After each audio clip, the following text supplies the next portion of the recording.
Hello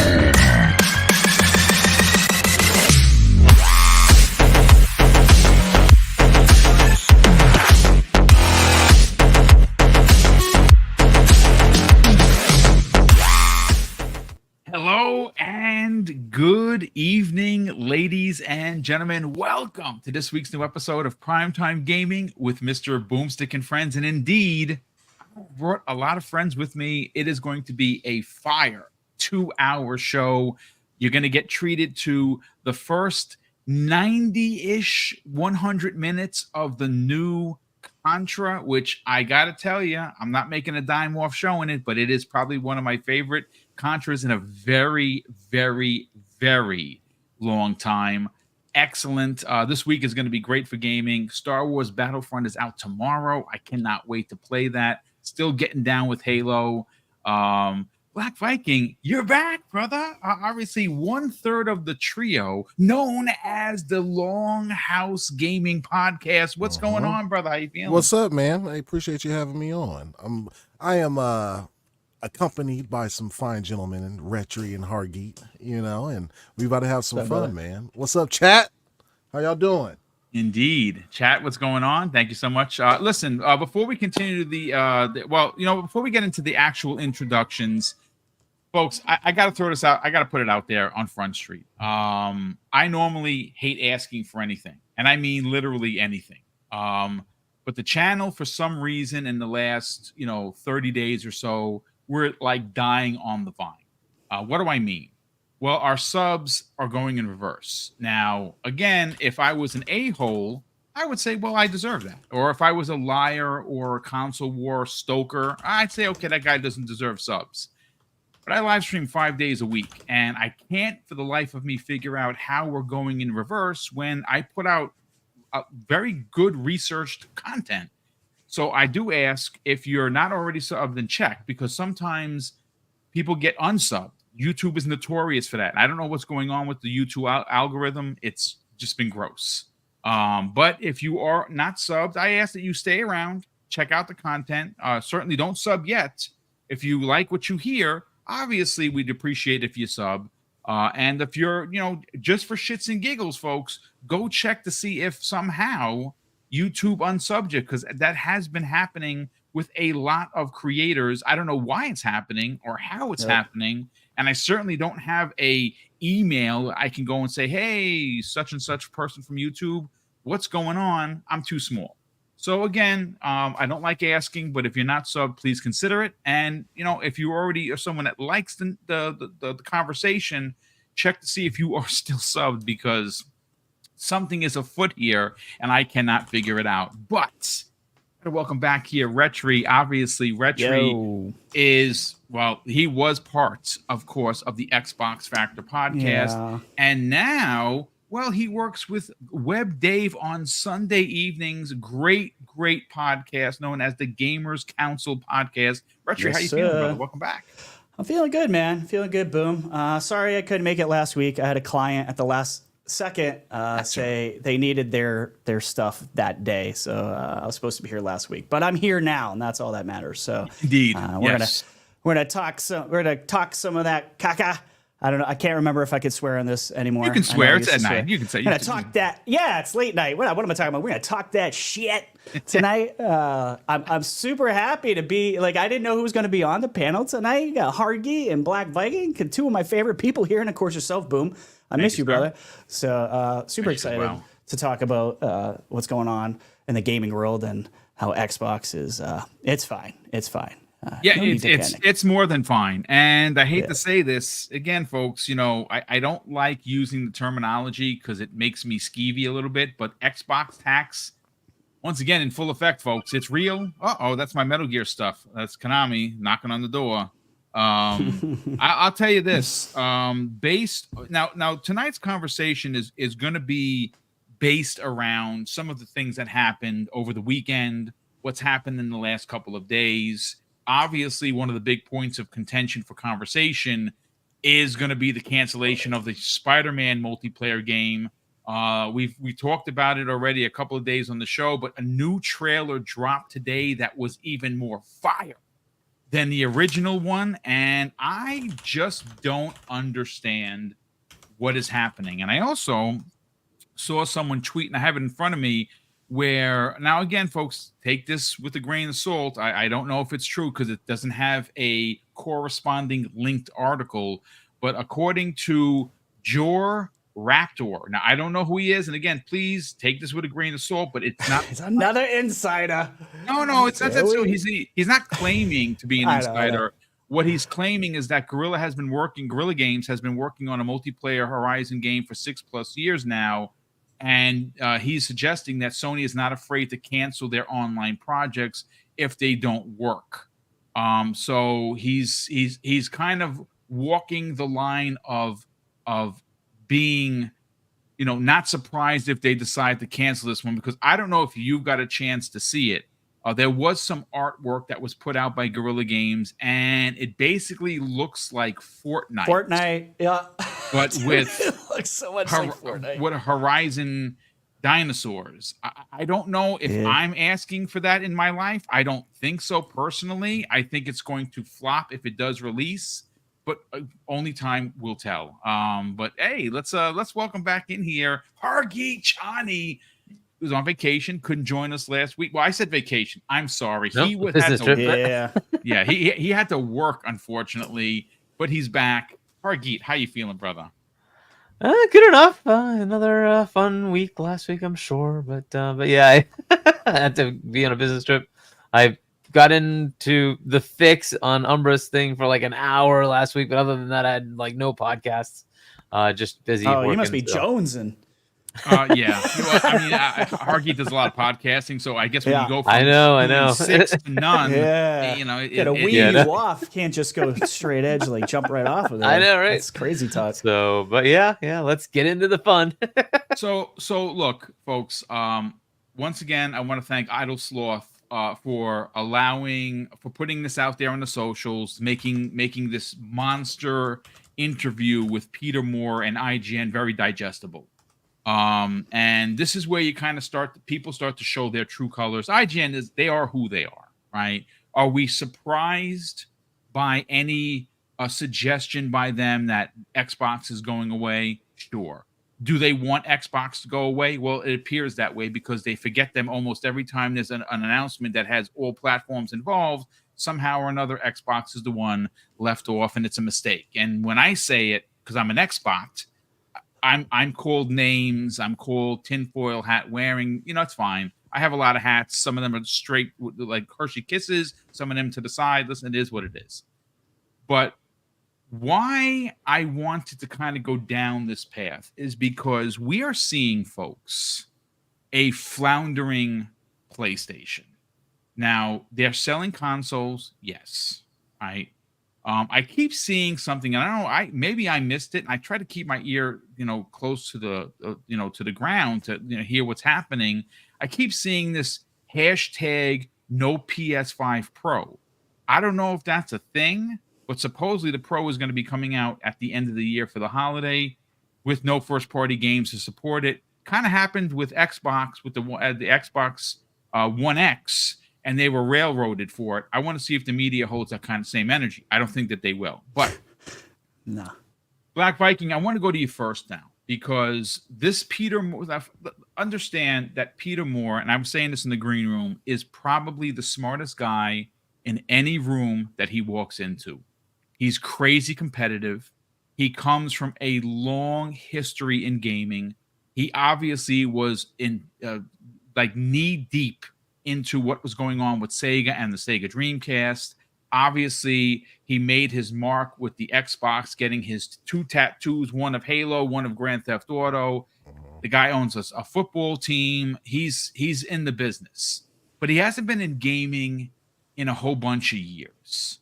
And I don't know actually what sparked this interview, but it was pretty interesting, Viking, where not only did you have Peter Moore getting interviewed by IGN, you had Sean Layden get interviewed also, not by IGN, but by somebody else.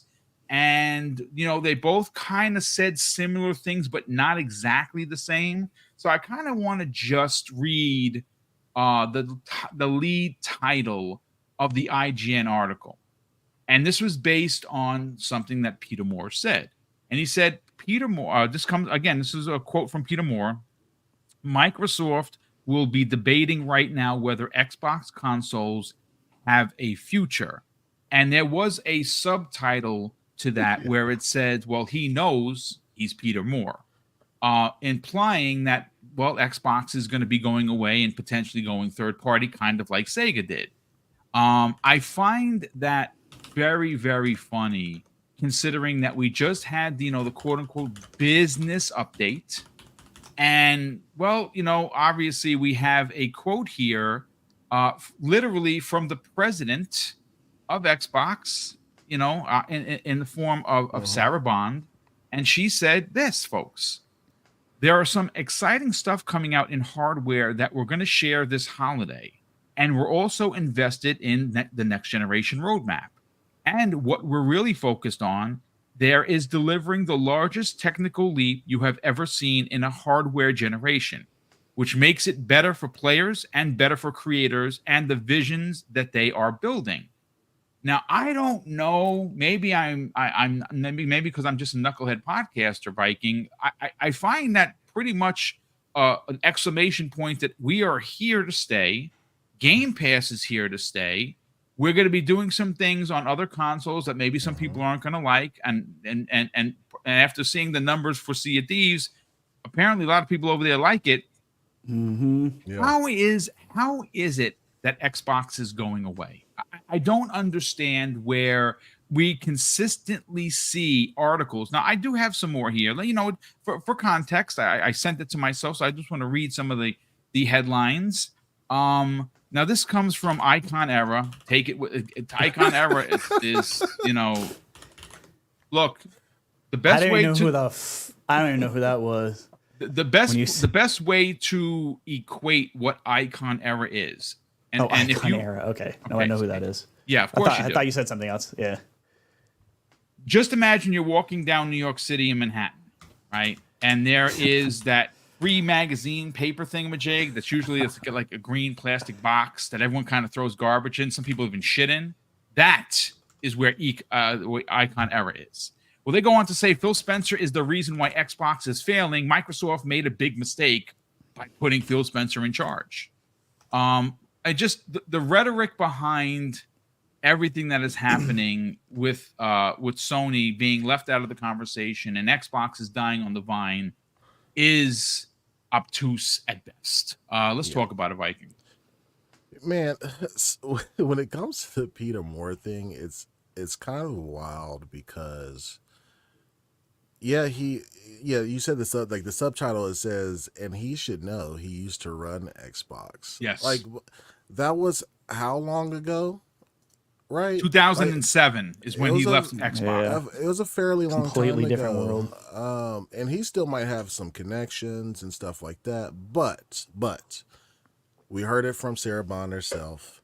We're getting hardware. Why would they get out of the console space and forfeit their store where they get 30% of every sale? Regardless of what happens, why would they ever forfeit that? And 100% of their own stuff. And their own stuff, right. Yeah. Like, it makes absolutely no sense as to, and these people know that, man. Like, and I don't, you had Sean Layden have an interview. Like, are they taking this as seriously as Sean Layden saying that exclusivity is the Achilles heel if the game's over $200 million in budget? Yep. Are they screaming at the rooftop? Because, like, to them, PlayStation's bread and butter are those $200+ million games. That's the reason why they have PlayStation, apparently. But they're not talking about that because that goes against the narrative. And Sean Layden was at PlayStation way more recently than Peter Moore was at IGN. Like, this whole thing, let's take, you guys know me on Twitter. I like the console war a little bit. Let's just take that out of the equation, right? Yeah. Let's just take that out of the whole thing. Does it make any sense? Let's say you're Microsoft. Does it make any sense to not continue making boxes, to make the 30% from the store and Game Pass subscriptions from that, because millions of consumers is still millions of consumers, Right. right? They have a really good ROI, right, on from their quarterly reports, right? They just got Activision Blizzard, right? They can put stuff on other platforms while continuing to have first party exclusives, right? Like, none of this makes, if you have a brain, you know it doesn't make sense. The math ain't mathin'. The math ain't mathin' at all. And The it's dollars really don't make irritating. sense if we can just keep going on with puns. throw your pun in there. We'll read it out. Oh my God. Yeah, it's crazy, man. Like I'm just quite baffled of how much traction his quote is getting versus what some of the stuff Sean Layden said. So yeah. It's interesting. Because I think it's safe to say that the gaming industry maybe wants Xbox to go away, right? Maybe they want the platform to go the way of the dodo, so to speak. I don't know if that's the case, because they know that would be bad for the gaming industry. Right? Sure, like, it would. You know what it would do? It would allow Sony to make $90 games, dude. Like, you lose a platform of this size. Yeah. You completely forfeit any. Yeah. Because who out of everyone, folks, who was the last one to raise their prices? Right. It was, Nintendo hung on for a long time until Zelda, but Xbox, they kept $60 games for quite a bit when everyone else in the industry was doing $70 games. They eventually went there. Their first $70 game was Redfall, which not so good, to be honest with you, but it's fine. It was in Game Pass. I still played it. I enjoyed it, but you do not. And it's interesting because you keep seeing the narrative. And it's not just IGN. IGN is a giant conglomerate. Viking, they're the most loudest of them all, right? They have the biggest fan base, and every time they do something anti-Xbox and we say something, we're considered to be just rebel rousers, if you will. Right. And it's not true. It is their behavior, and that subtitle. Well, he used to run Xbox, so Peter Moore knows. I don't really think you need that there, and I don't think I got that. I mean, I have Peter Moore's exact quote that Idle Sloth had put out there, and to me it does not read like the Xbox is dying. The industry is changing. Right. Which is what Sean Layden was also saying. He was basically he's been saying for a long time. I just don't know if everyone's ready for that change. Like, you know what I mean? I think. But it's going to take a long time. It's only the people like us that are stuck in the console world that are having a problem with that. Yeah, the next generations, they're already gone past it. They're already gone. They're already there. They're already gone past it. They weren't even here yet, Hargeet. They were already over there, right? Like, they were already mobile like day one. So yeah, I mean, we talked to people like C Money, and he's got like 1 million. He's got 1 million kids over there, and he's always saying like how what I'm saying, like, hey, it's just a good example of someone with a bunch of like younger kids and how they're gaming versus how we're gaming.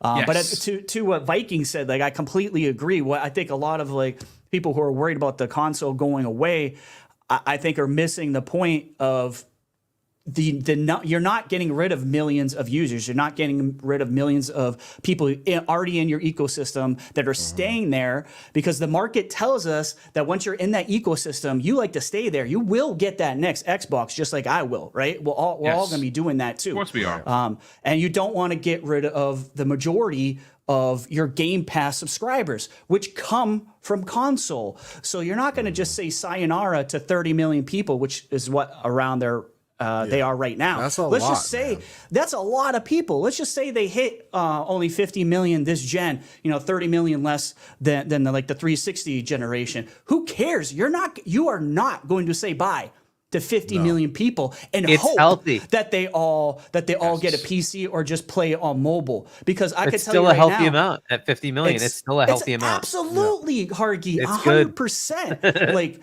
50 million is nothing to, you know, scratch your nose at. Like, that's a good amount of people. And and then you have the PC side, and these guys are trying to break through into the mobile side. It's all going to feed into one giant coffer.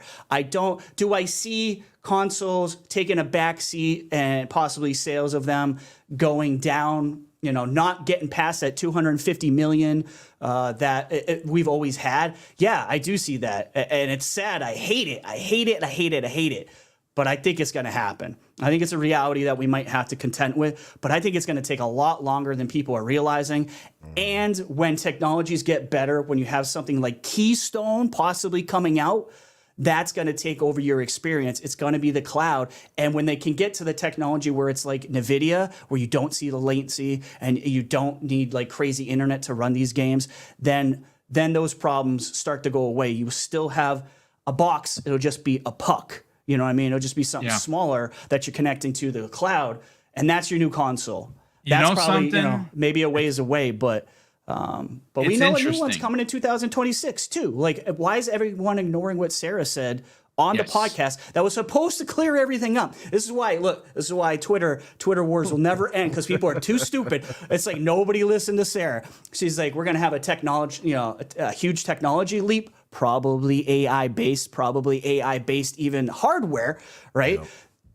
That excited the hell out of me, dude. A handheld? It's probably coming, dude. Fuck I've been waiting for that for years. Dude, the reason why they got involved with OpenAI and the fact that you might actually have ARM as the chip rather than what they've had for decades. They're printing money with that shit, Boom. They're gonna print making money. Them so much damn money. Yeah. But yeah, it's gonna be nuts, man. Like, if they wait do and the see, handheld, guys. The handheld's gonna take off like no other, especially if they're ahead of PlayStation with a handheld. People in Japan are going to kill that. And handheld. that's, you see, Viking, I'm glad you brought that up, because there is a market. Look, it's an untapped market. We're all of us here are OGs, right? And we started gaming. Like, I'm very old. I mean, like, it's ridiculous how old I am. But the fact of the matter is this: there has been an unbelievable push to get JRPGs of every ilk on the Xbox, right? Sure. There's a reason they're in bed with the Persona people. There's a reason why that the Grandia collection is coming to Xbox. And I say all of that to say, Visions of Mana, yeah. The Visions of Mana is another one. It's Path of the Goddess. Unicorn Overlord just came out. Unicorn Overlord. Yeah, I got 20 hours in so far. There you go. 88, 89 meta. So I might have. I'm kind of fiending. I know that I'm not gonna like it because it's tactic based. But I'm a fan of Vanillaware, and every time I hear people like Pong Soul and Mav talk about it, now you guys are talking about it, I'm getting a little bit of FOMO action. It's so good, man. Waiting for you to buy it. No, I'm gonna probably buy it right after the show. It's just gross. It's just gross what I'm thinking about to do. But but Viking, I'm going to continue with you because of course I'm going to bring Hargeet and Retri in here. You mentioned Japan. And I don't necessarily think people are correlating this potential handheld, why it was fast-tracked. Because obviously the success of the ROG Ally, which I own, and of course the Steam Deck, you know, there's a ton of them out there. But those are the two that most people are gravitating to. I know that Jez Corden has been talking about the one you can take the handles off. He said it's really good. There is a reason. Legion Go, right? Yes, the Legion Go. Yes, thank you for that. If they do release their own handheld, which we know is king, mobile and handheld in Japan, in Korea, all of the Asian regions is huge. They could break into that market and before Sony, which it looks like they're going to do, bro. They are going to take over the world. Listen, so Boom, somebody did mention it in the chat. You can, instead of just going out and buying Unicorn Overlord, play the demo. Your progress goes ahead. I'm gonna go what I do mean? that. Yeah, yeah, I'm yeah. gonna you go go. do that. And it's a pretty beefy demo too. What's up, K Asante? Oh man, Asante is here. Hey. He's in Pennsylvania. He's not too far from me. I mean, I'm in New Rochelle. Good He's in evening. Pennsylvania. What's up, brother? Good evening, everybody. I hope my voice isn't terrible because I'm using hotel Wi-Fi and No, stuff. it But is very Barry White-esque, yeah, sir. I, So I I'm had to okay come out with and say that. what's up. What's going on, everybody? It sounds What's like going I'm on, on the brother? PlayStation Yo, yo. podcast right now. Oh, no. my goodness. Hey now, what's going on, everybody? Hey. No, just kidding.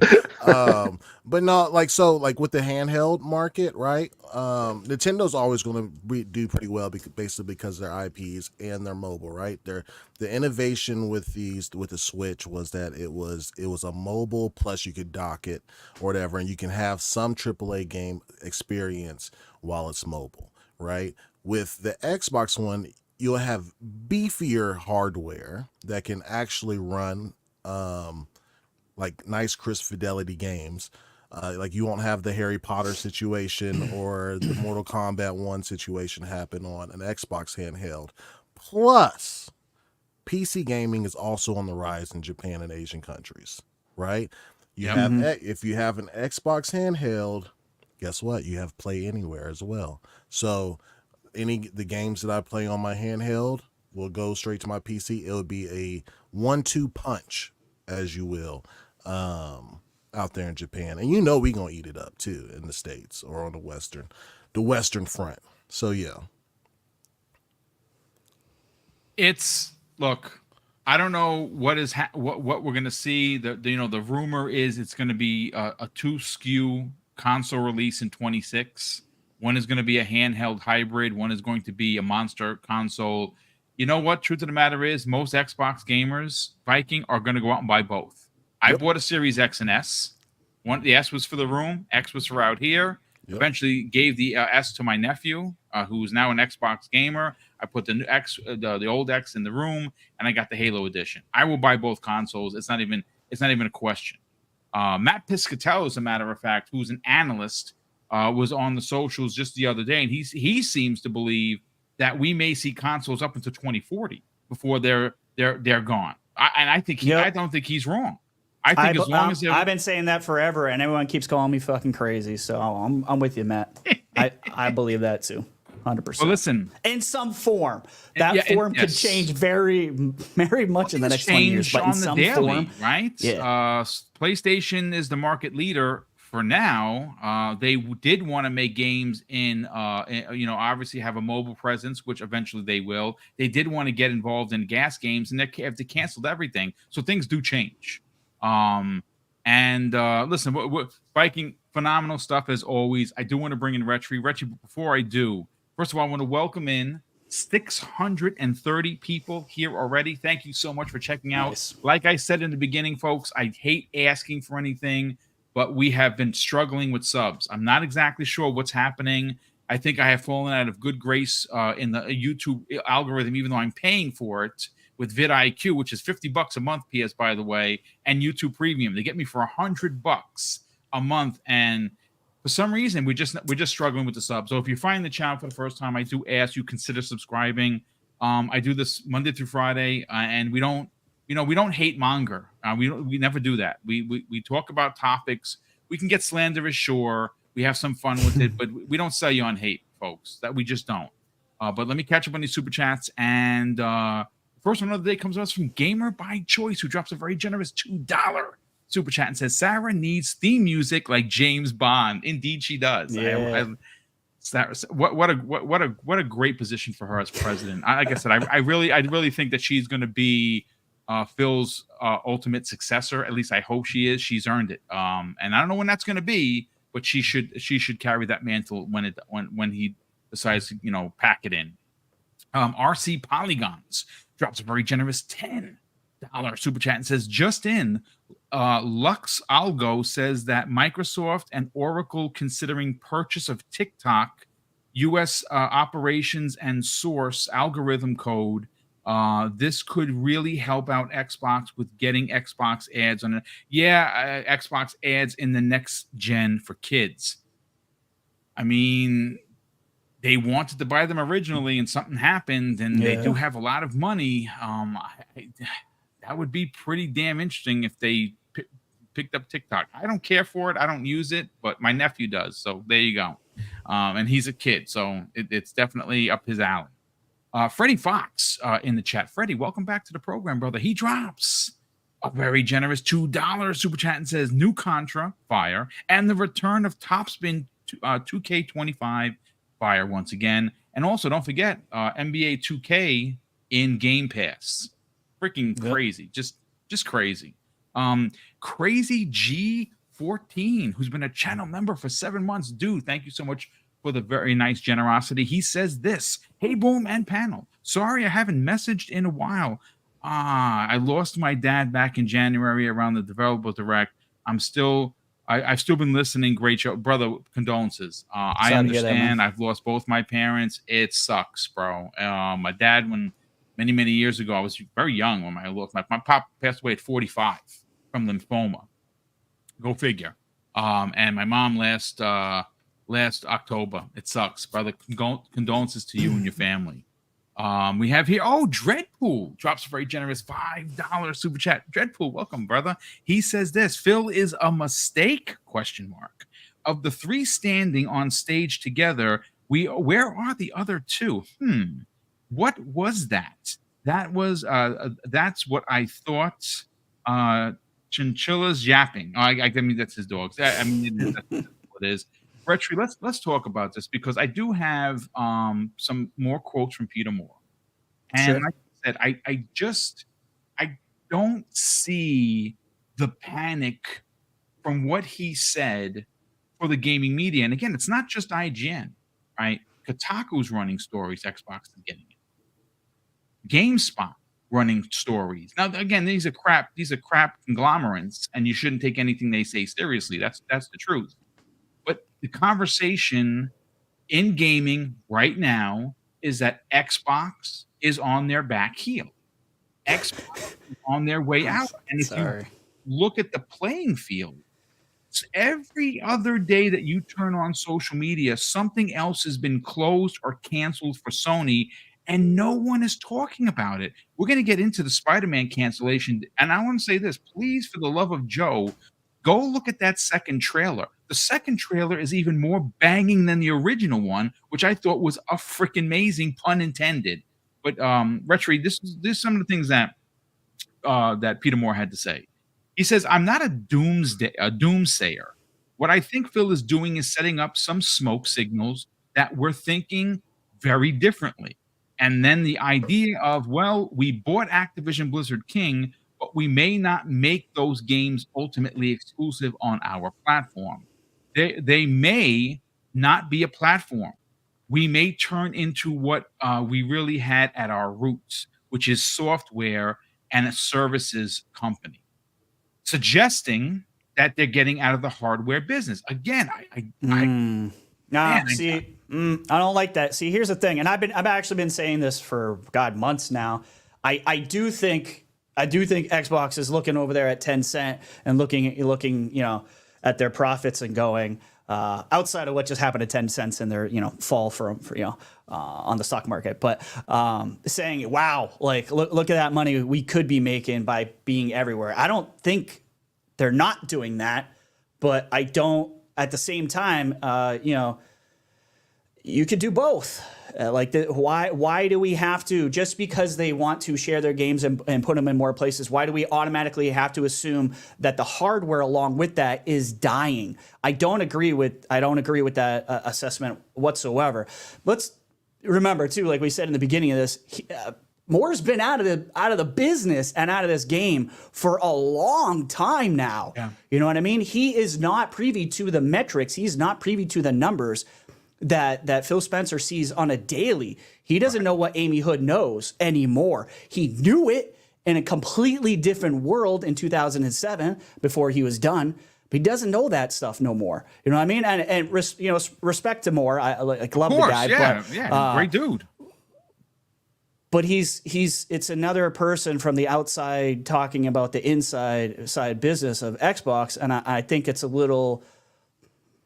I think it's a little too many people on the internet are talking about it. It's an easy article to get someone like Moore. Can I read you an article back that it up. has spawned from this from fandomwire.com? That was the one I was making fun of earlier that I Yes. I never heard of. Listen but to yeah, this, go folks. for it. This is what they got from that Peter Moore conversation. This is how you know that there is hashtag XboxTax and that there's an actual movement to see it be dissolved and just go the way of Sega. I'm telling you, this is what's happening. This is gaming media at its core.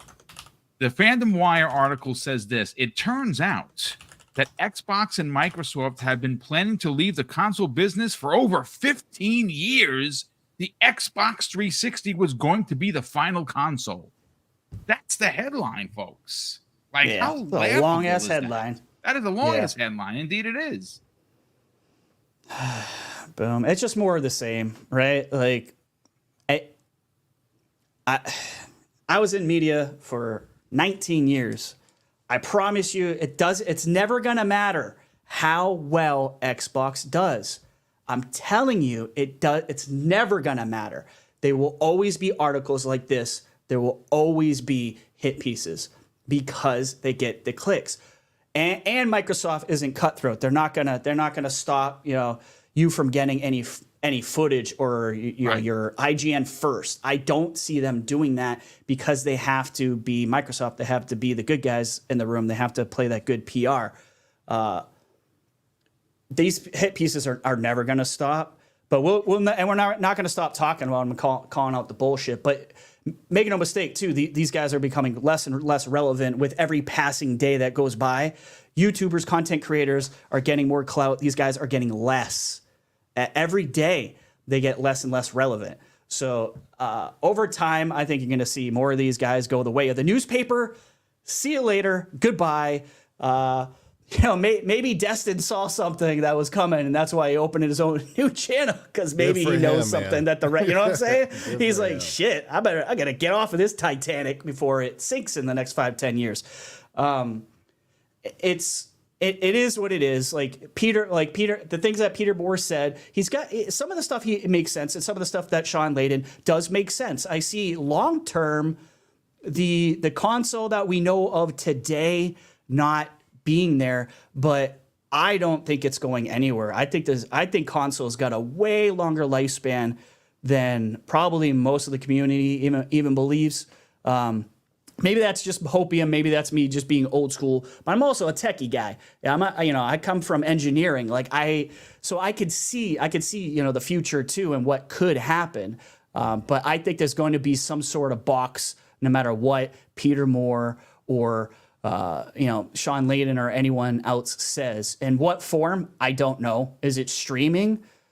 Maybe, probably in the future, and that's fine if it's good. But I'll tell you right now, there'll always be something for everyone else to play, whether it be PC or another box. If the latency and everything else isn't good, there's going to be enthusiasts who want the best of the best. Yes. That's why there's so many damn PC gamers, and it keeps going up. Just like Viking said, it's going up. It's going up in the East for Japan. Why? Why is something like when the Nintendo Switch is that freaking thing that is not powerful?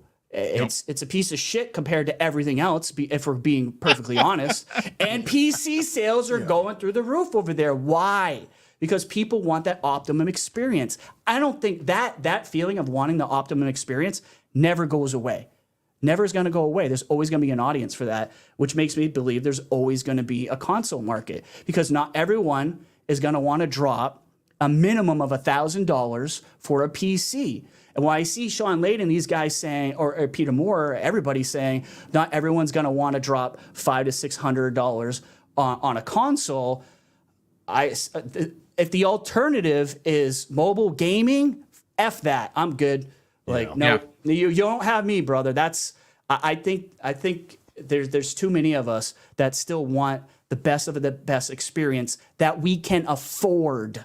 Right. That we can afford. I'd like you to expand on that, because I think that really does get left out. Okay, listen, like for instance, I'll put it to this way, folks. As long as my hands still work, I'm going to be gaming. right? Now, I don't expect him to stop working for at least another 40 years. I'm not that old, even though I claim to be. But yeah, I'm going to game until the cows come home, until I can actually do some like Ready Player One shit. But I think that because we're older demographic, we can afford these $500, $600, $700 investments in, of course, console gaming. I hear someone typing.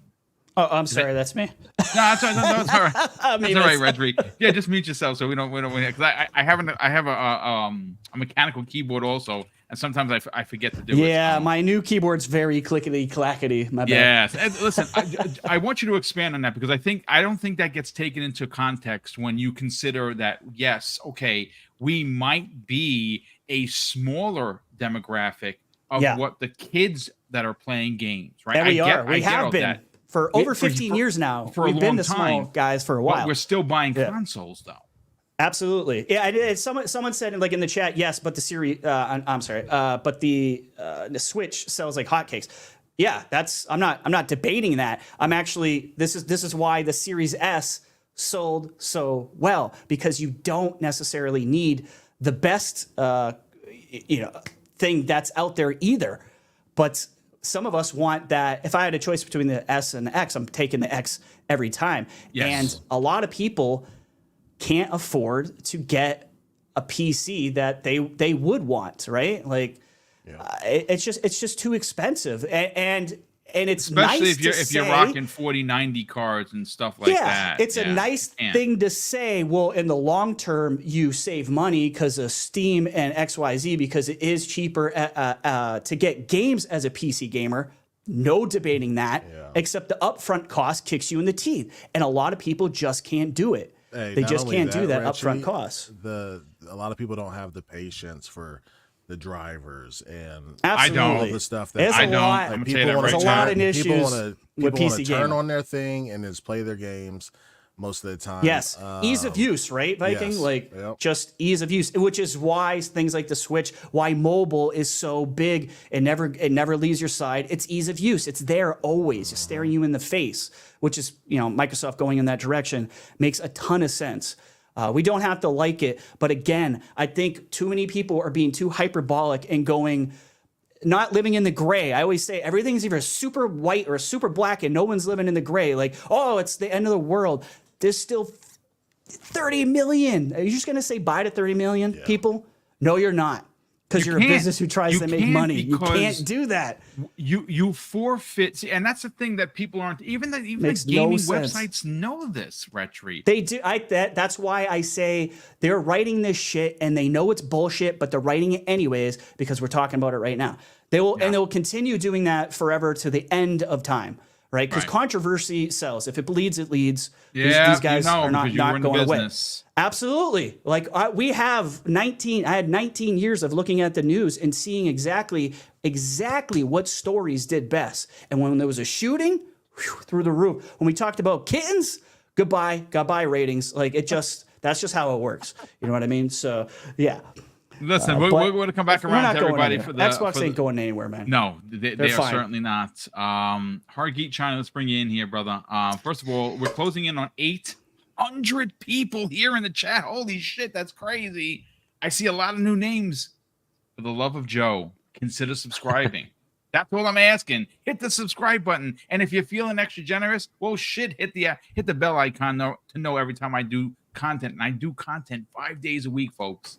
I'm as consistent as the weather. Well, let me not say that the weather's not consistent. I'm consistent as a podcaster. Let me take that back. First of all, shout outs to Fonz Gaming. I think you know who he is, Hargeet Chani. Fonz Gaming is one. Obviously, you guys work together on Sundays when he does his show. And Fonz has no hair on his tongue. He wears his heart sleeve proudly, and he's one of the best in the business. Fonz, love you, brother. Thank you so much for being here. Let's talk about this, Hargeet. You've been away from gaming because you were actually doing real world business, so you haven't had a chance to podcast. Let's talk about the silliness of this conversation. Xbox isn't going anywhere. It is making money. It's made more money in its last quarter than ever before. It's going to continue to make money.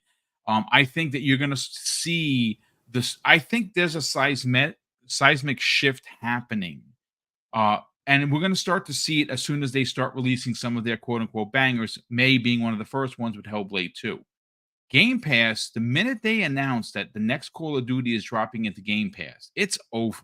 Like, if people are going to, I don't care what anyone says, maybe you're not going to abandon your digital library. And I get that if you're a PlayStation guy or gal, but to suggest that what they have just this year is not something that you could really get excited about, and that somehow the console business for Xbox is going to go away.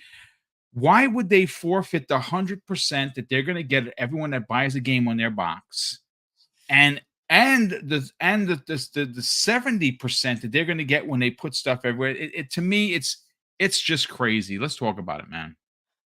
Yeah, well, so look, as far as the 15 years ago, Microsoft does this all the time, right? What is the current state of the business? Do we continue with the way it is, or do we change the pattern? And you have to look at Microsoft as a Microsoft. Microsoft is a software company at first, right? Hardware is a secondary thing. They generally don't like to do it, but where they need to do it, they do it. So this is not new to me. This is kind of what they would always do. They would do this every time. Should they continue with this or not? Does it make sense to do this or not? Well, that's been answered. They've already answered it. They're doing it, right? So we already know the answer. But are they going to ask the question? Yes, every time. They're going to ask the question every time. Even for the next model, they would ask the question, is it worth doing another one or not? And given the market dynamics, it's becoming more and more of a question, though I think there's at least a generation, if not another one after that, potentially on the horizon, right? We'll see. If the next generation kind of gives you everything you need, then it becomes more of a question of, is it necessary to create another iteration, right? We'll have to just see what is going to come up after that, right? Because we're hearing from PS5 Pro, they're targeting path traced with 60 frames. And if you can get something like that on the next gen Xbox, you might be at the edge of what's next, right? So that might be the last one, but they might just keep making it. The other thing you got to think about is, how do you scale that down so that people who can't afford it could get something very cheap? And say the Series S just sticks around for another 10 years, right? There's nothing stopping that from happening. We just assume that the second you have the next generation, that the previous generation stops. Well, it doesn't. It doesn't have to. And games can kind of scale, right? If they can be put on a Switch, they certainly can keep, being put on a Series S. So if you can make that thing like $100 in 5 years, that's a pretty good system for a lot of people out there who may not be able to afford stuff. And I'm not thinking US, I'm thinking Africa, Asia, right? If you want to expand in those areas and you say it's $100 and you can buy the whole system and do whatever you want, plug it into whatever TV you have, because they may not be buying a 4K TV that's 75 inches. They might have a 30-inch TV or a 24-inch TV, and hey, that's enough. Whatever, you can play. Yep. Right. So, you have to think about those kind of things long term. What are they going to do, right? But as far as the question of whether they're going to consider it, that's just normal stuff. They always do that. Right. You have to do that consideration every time you do something, especially when you're talking billions on the line, right? That's just the way it is. So I'm not surprised that they would do that. The thought of bringing Halo to other platforms, same question. Why not? Yeah, you have to think about everything in the boldest terms, right? One of the things that Xbox does better, and one of the things that Microsoft does, is think at least when they have the right CEO, is think bold. If you don't do bold stuff, right? Think Steve Jobs, right? When Apple doesn't have Steve Jobs, what is Apple? Well, it's nothing. It really is. They do nothing, right? When Steve Jobs comes in, he says, yeah, I established that. I don't care. I'm disrupting it. Why? Because he wants to go to the next thing. It creates excitement. It changes the market, right? If you don't do bold things, you just become irrelevant and then you fade away, right? So Xbox always does bold things. So that means you're going to have to think about things crazy, right? What if we took our main IP and put it somewhere else? What does that do? Why not? Let's think about it, right? Yeah. What are the pros and cons? And obviously they said, nah, it doesn't seem like a good idea. Let's not do that. Right. Mm-hmm. So, right. But you think about it. If you don't think about it, then you're not doing the right thing, right? You should always take things as uncomfortable as possible to think, what does that mean to us? Right. So that you understand, okay, that's why we're not going to do that. Or maybe there's a reason to do that. Right. So that is something you want to do. Challenge yourself, right? Why are you where you are? If you're comfortable and complacent, that's a sucky thing to be, because eventually somebody else will take over, right? You want to always challenge yourself. So it's a good thing they do that. I would hope all of them are doing that, right? So that you get better, things for us as consumers from these companies as they do bold things, right? So, I don't see that as bad. I think that's exactly what they should do, and I think that's exactly what they are doing, right? You like see all these things that leaked out. I'm sure all of that was on the table. All games go everywhere. Okay, tell me how bad that is and how good that is, right? Completely. Right? That doesn't mean it's a decision that's made. It's just right. Let's analyze it. What does that mean? Yep. But obviously the decision was we're not going to do that, right? So, but because it would hurt the to Xbox brand, yourself. as Phil said. Exactly. Right. But then you say, what is the agree upside, with you, Hardy. right? I think everything was on the table, but I think they just decided on what it was going over. Yep. So does it? There's definitely another system coming. We think it's going to be 2026, right? That's kind of the rumor. Yes. Some of the stuff that we've been bandying about, like I've been throwing out there that I want to see them do a bit more. It's already a Windows-based box, right? But that make it a bit less of a restriction to make it as easy as possible. But now an interesting thing happened is the next, like the beta version of the Microsoft Store has extensibility, supposedly, to add other stores to it. Mm-hmm. Now, if that's true, and oh boy, it's a whole new world, buddy. Oh boy, whole new world. Yeah. If they bridge the gap, right, and say, all right, Microsoft Store has all of Xbox and now can plug in Steam. Yeah. Crazy, dude. And the next Xbox happens to have that store. And you can now play PlayStation games on your Xbox. You can play everything PC on your Xbox. That includes all PlayStation games. I know they're looking to make their own store. That's supposedly happening, right? But do you think PlayStation is going to forego Steam? No way. Not even Activision can pull that off. No way. So there's no way PlayStation's going to give up the money from Steam. It'll be the most hilarious thing if that actually happens. And the next that's Xbox the rumor. That's the rumor. Now, what again? I want a layman's term. That's what the dream. That's what we've been dreaming about forever. The next Xbox, if it's open ended, if there is an Xbox store that has other stores in there, let's say for instance Steam, what Hargeet is implying, if you're confused with what he's trying to equate here, is that if a game is on Steam, you will be able to buy that game and you will be able to play that game on your Xbox handheld or your console.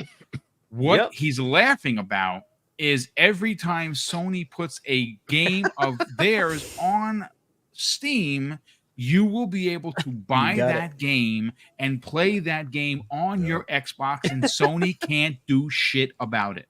Yep. So, I mean, is it that crazy? I mean, that's how Windows is now. I don't think it's like too but crazy. This is the part that's like it's the ultimate thing that basically eliminates the whole console war. And Microsoft is de facto winner. And why I say that, PC is the growing platform, right? Mobile and PC are the growing platforms. If you make PC the Xbox, right, and you bridge that both ways, right? You say, okay, there's a bespoke box. It's an Xbox. It's got a performance target. It's everything Xbox, all the previous games, everything. But it happens to run all the Windows games and can plug in Steam. Yikes. So you have a console that does everything. Nice, easy interface, right? All the stuff that you're used to now. Mm-hmm. But you also have the same capability when you're talking Windows. And now all those Xbox games happen to be Microsoft Windows games. And so you're buying a game, it's on both. You can plug in your Steam, your Epic, and all that. And suddenly the PC becomes a very consumer-friendly, gamer-friendly OS for gamers. And it says it's Xbox. So you can decide to have the little Xbox. You can decide to have the portable. You can decide to build your own. It doesn't matter, right? If you build your own, you're going to deal with the drivers and all that crap, though. That's your problem, right? But if you buy the bespoke hardware, it's going to be all clean and all that, right? But you now have those two options, and your library is everything. It just eliminates the thing. Like the whole point of a console war was, I have these games here. you would have everything. Okay, you might not have Nintendo. Might. Right. We'll see That'd where be that goes. emulation. Unless they We'll sue. see where that Unless goes. they sue another. Right. Well, I'm not even worried about the emulation part of it. Like this assumption that they're, Phil, you can see it in all the stuff that was leaked out, has been constantly working on Nintendo to get them to switch to their, to switch to a different model as well. Yeah. Eventually they might give in. And if that happens, Nintendo, bend the knee. yeah, you have an all-in-one. You literally have an all-in-one. At which point, it's irrelevant if Xbox's games are everywhere else. Why would you care? You have one box. You have one box to rule them all. You'll be able to buy games on Steam. One box to bind them. You have Xbox Game Pass, which is going to continue to drop there. Games are portable. You buy them on Xbox. You can play them on your laptop. They don't care. You have them everywhere. So it just changes the whole calculus, right? It's an interesting model going forward. Now, this is the media part of this is so amusing. You have one company that's literally dying in front of you, and that's PlayStation. We're not making enough money. We're shutting down our games. We have nothing to give you for a year and a half, whatever. We don't even know. Okay, that sounds good to you? Okay, now we're going to take our premier studios and tell them you have to restart making games because the games you made weren't good enough. Okay, that's pretty cool, I guess. The other side, you have a company just spent $70 billion buying the biggest freaking publisher on the planet, and they're giving those games to everybody, and they're putting them on all these cloud services, and they're going to be putting them all in Game Pass, and they're just like, what? So that one's dying, but the one that has no games is not dying. They sell all these consoles. Didn't hit their targets though. Okay. The Wall Street folks are saying, yeah, they're not looking so good. You should not buy Sony stock. Who's losing here? Oh, and all the while, what was their margin, Hargate? It was the worst in a decade, correct? Yes. The 6%. You mean the 6%? An upward trajectory. That would be a no. downward trajectory. They've been in a downward trajectory for a while. It's not just they've been consistent 6 for a while, and it was like that. On the flip side, there's another company, Microsoft, whose value just kept going, and it's now the most valuable company on the planet. Okay, so they're the ones dying. Oh, okay, sure. Numbers, man. Nobody sees those numbers. I'm waiting for the article that shows is PlayStation about to be dead, because that's a reality. You should really be concerned about them, right? Nintendo's going to Nintendo. They're Nintendo, right? So I'm not worried about Nintendo, but PlayStation banks on, Sony banks on PlayStation. And the CFO comes in, or the COO comes in and says, what the hell is going on here? What is happening? And walking to all the studios saying, you're not doing enough, including Bungie, and telling them, you guys need to make more money, right? And all these games are getting canceled. Studios are being closed. And we're supposed to worry about Microsoft? Even the studios that they're working with that are not owned are being closed. On the other side of the house, associated with them, they're like a cancer. How many studios has Xbox closed? None. Exactly. They've canceled a couple of games when they bought Activision. Okay, fair enough. They probably didn't see anything there, but they didn't close studios, right? So anyway, look. It is all what it is, right? You have to, like you were saying, Rector, there's always going to be this negativity towards the big guy because you get all the clicks. That's it. It's all about that. The only way this would potentially ever go away is it becomes financially irresponsible for them to do it. So is that possible? It may be possible. It may not be possible. It just depends, right? Because if you say Microsoft is the one putting all the advertising on your site, right? Yeah, you're probably going to be a little bit hesitant to say Microsoft sucks and they should die. That may not be beneficial to you. And that's why I want Microsoft to be cutthroat. But unfortunately for all the media, Microsoft's going to own some of the biggest games. They already do. Own some of the biggest games there are. And a lot of advertising is going to be Microsoft. So when Call of Duty is on IGN's page, that's a Microsoft check they're getting. And eventually, they're just going to have to deal with the fact that they really can't just keep bad-mouthing the company that feeds them. So it is what it is. That's what Sony does today. Well, that won't be the case. What games do they have to advertise? sorry, they have none. They have no games. That's their problem. So look, the media bias thing is becoming clearer and clearer, right? I've been saying this for years as an Xbox tax, and lo and behold, it's just becoming clearer and clearer. Yeah, there is one. And this is just going to have to fix itself. It's going to have to. There's like, if Xbox picks up another publisher, which they likely will, you can't ignore them anymore, right? Yep. Every one of those games is advertising, and you're going to tell me you're going to go after them? Good luck. It's not a good idea. It's just not. Now, the narratives is based on people who just happen to have grown up. Oh no, he froze. Those are the ninjas. They got him. Who? Oh no, Hargeet, you froze, but there you go. Now you're back. Okay, I think the ninjas gotcha. So, as far as like the current folks that are at places like IGN, I don't want to pick on IGN. It's a lot of the various media. They just happen to have grown up with PlayStation being dominant, right? They weren't around when we were around when it was Nintendo was dominant, right? And so they don't even remember that being the thing. It's always been PlayStation dominant. Okay, fair enough, right? But that can change at any time, and industries change, everything changes. We're looking at kind of a shifting of the guard. I'd put it in private chat. I don't know if you saw that video, but there was like an interview with Jim Ryan and Herman and on all sorts of stuff going on there. And they basically went over some of these things as to like, why was it such a big deal to, block the ABK deal, and how are things going with them? And they are kind of in this, little bit of a change mode that they have to kind of go through. Jim set them up to try to do all games as a service. That is failing, obviously. Yeah. And now you're switching back to maybe something different. Maybe it's still the big AAA games. I don't think it will be. I think they're going to look at something different. I think they're going to, like you saw in the Insomniac leaks, we're going to make partial AAA games and sell them to you for $50 or $70 and then give you the rest later.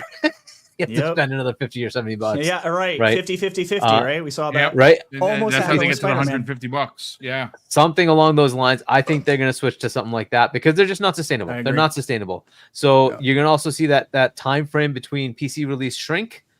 If that shrinks to like 3 months, 6 months, I don't know what it's going to be. Eventually, I expect it to get the day and date for even the live games.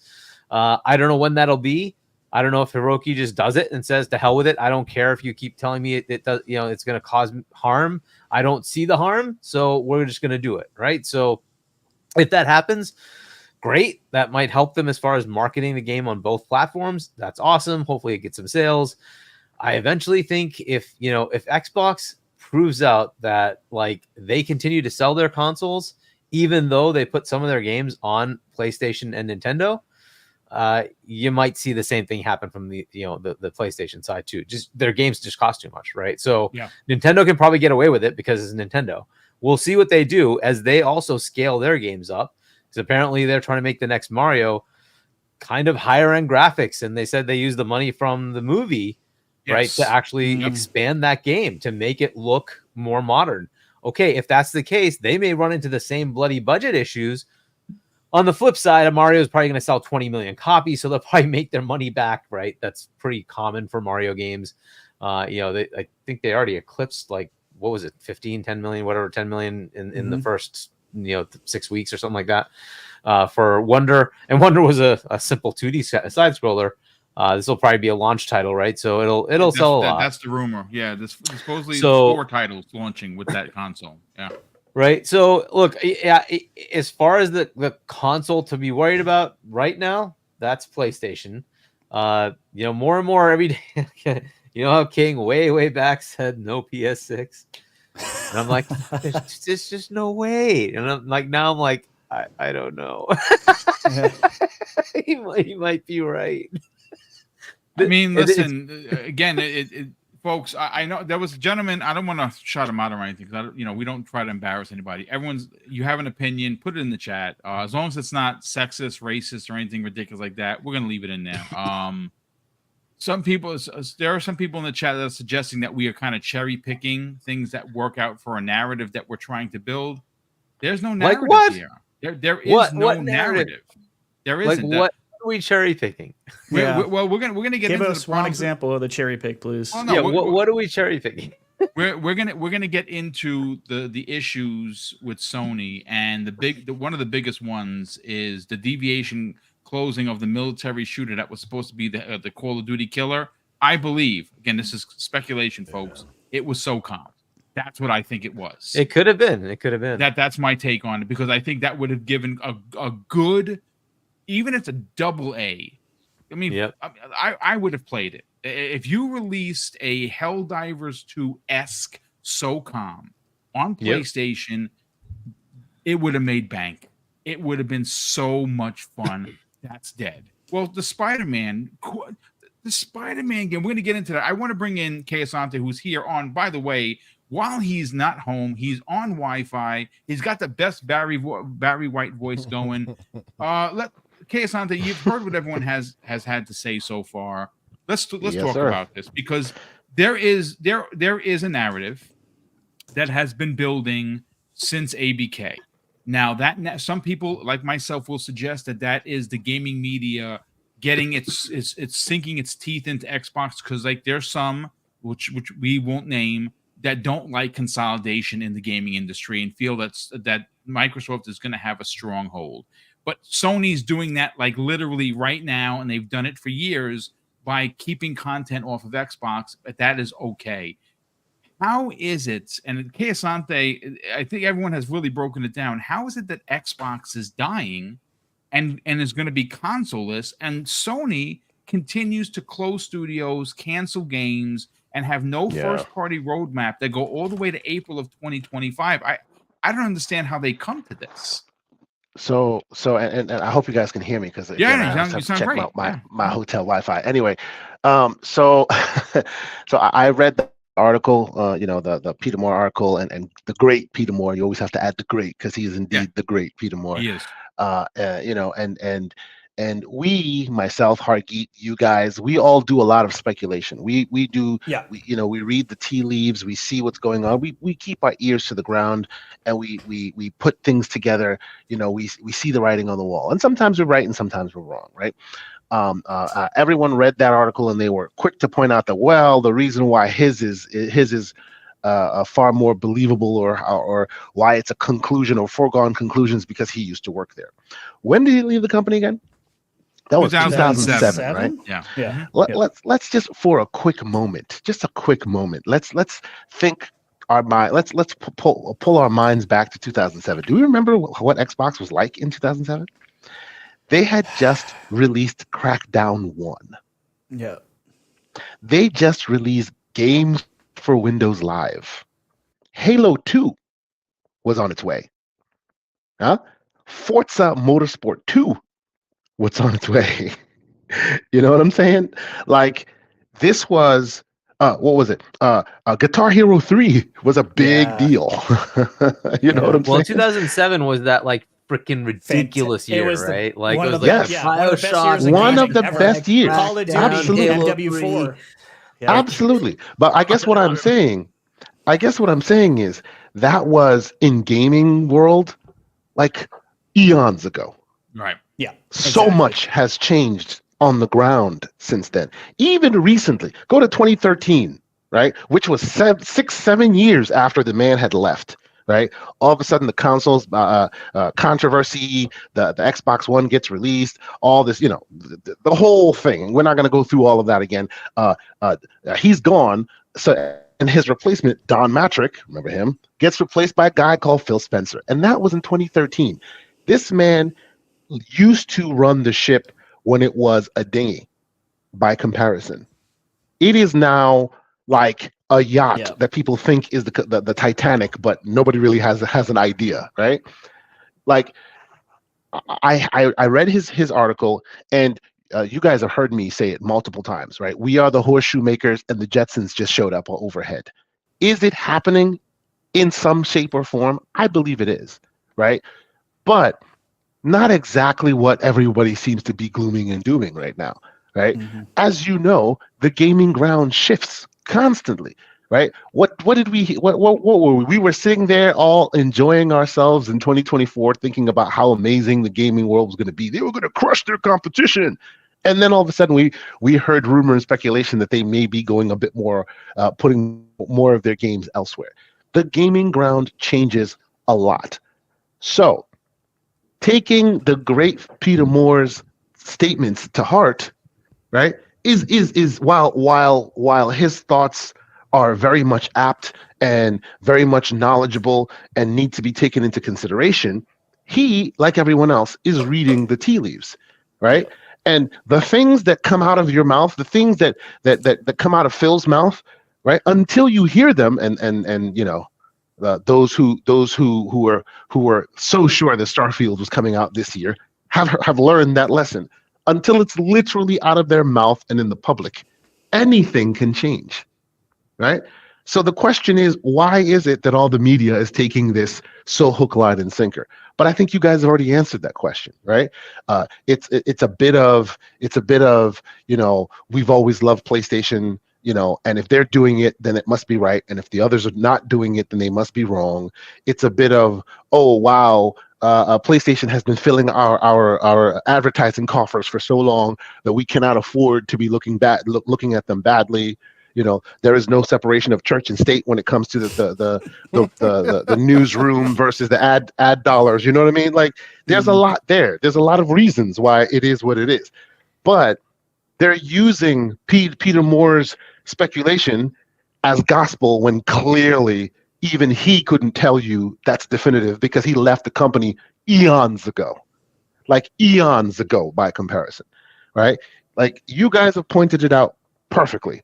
This is all because the status quo needs to be kept, right? Yep. The status quo of PlayStation, great. Bingo. Xbox, Yes. not so great. What people keep failing to realize in this space is, you know, it's like your favorite sports team, right? And I'll harken back to sports because I know that some people hate when we make sports references. But it's very comparable, dude. But it is very comparable, right?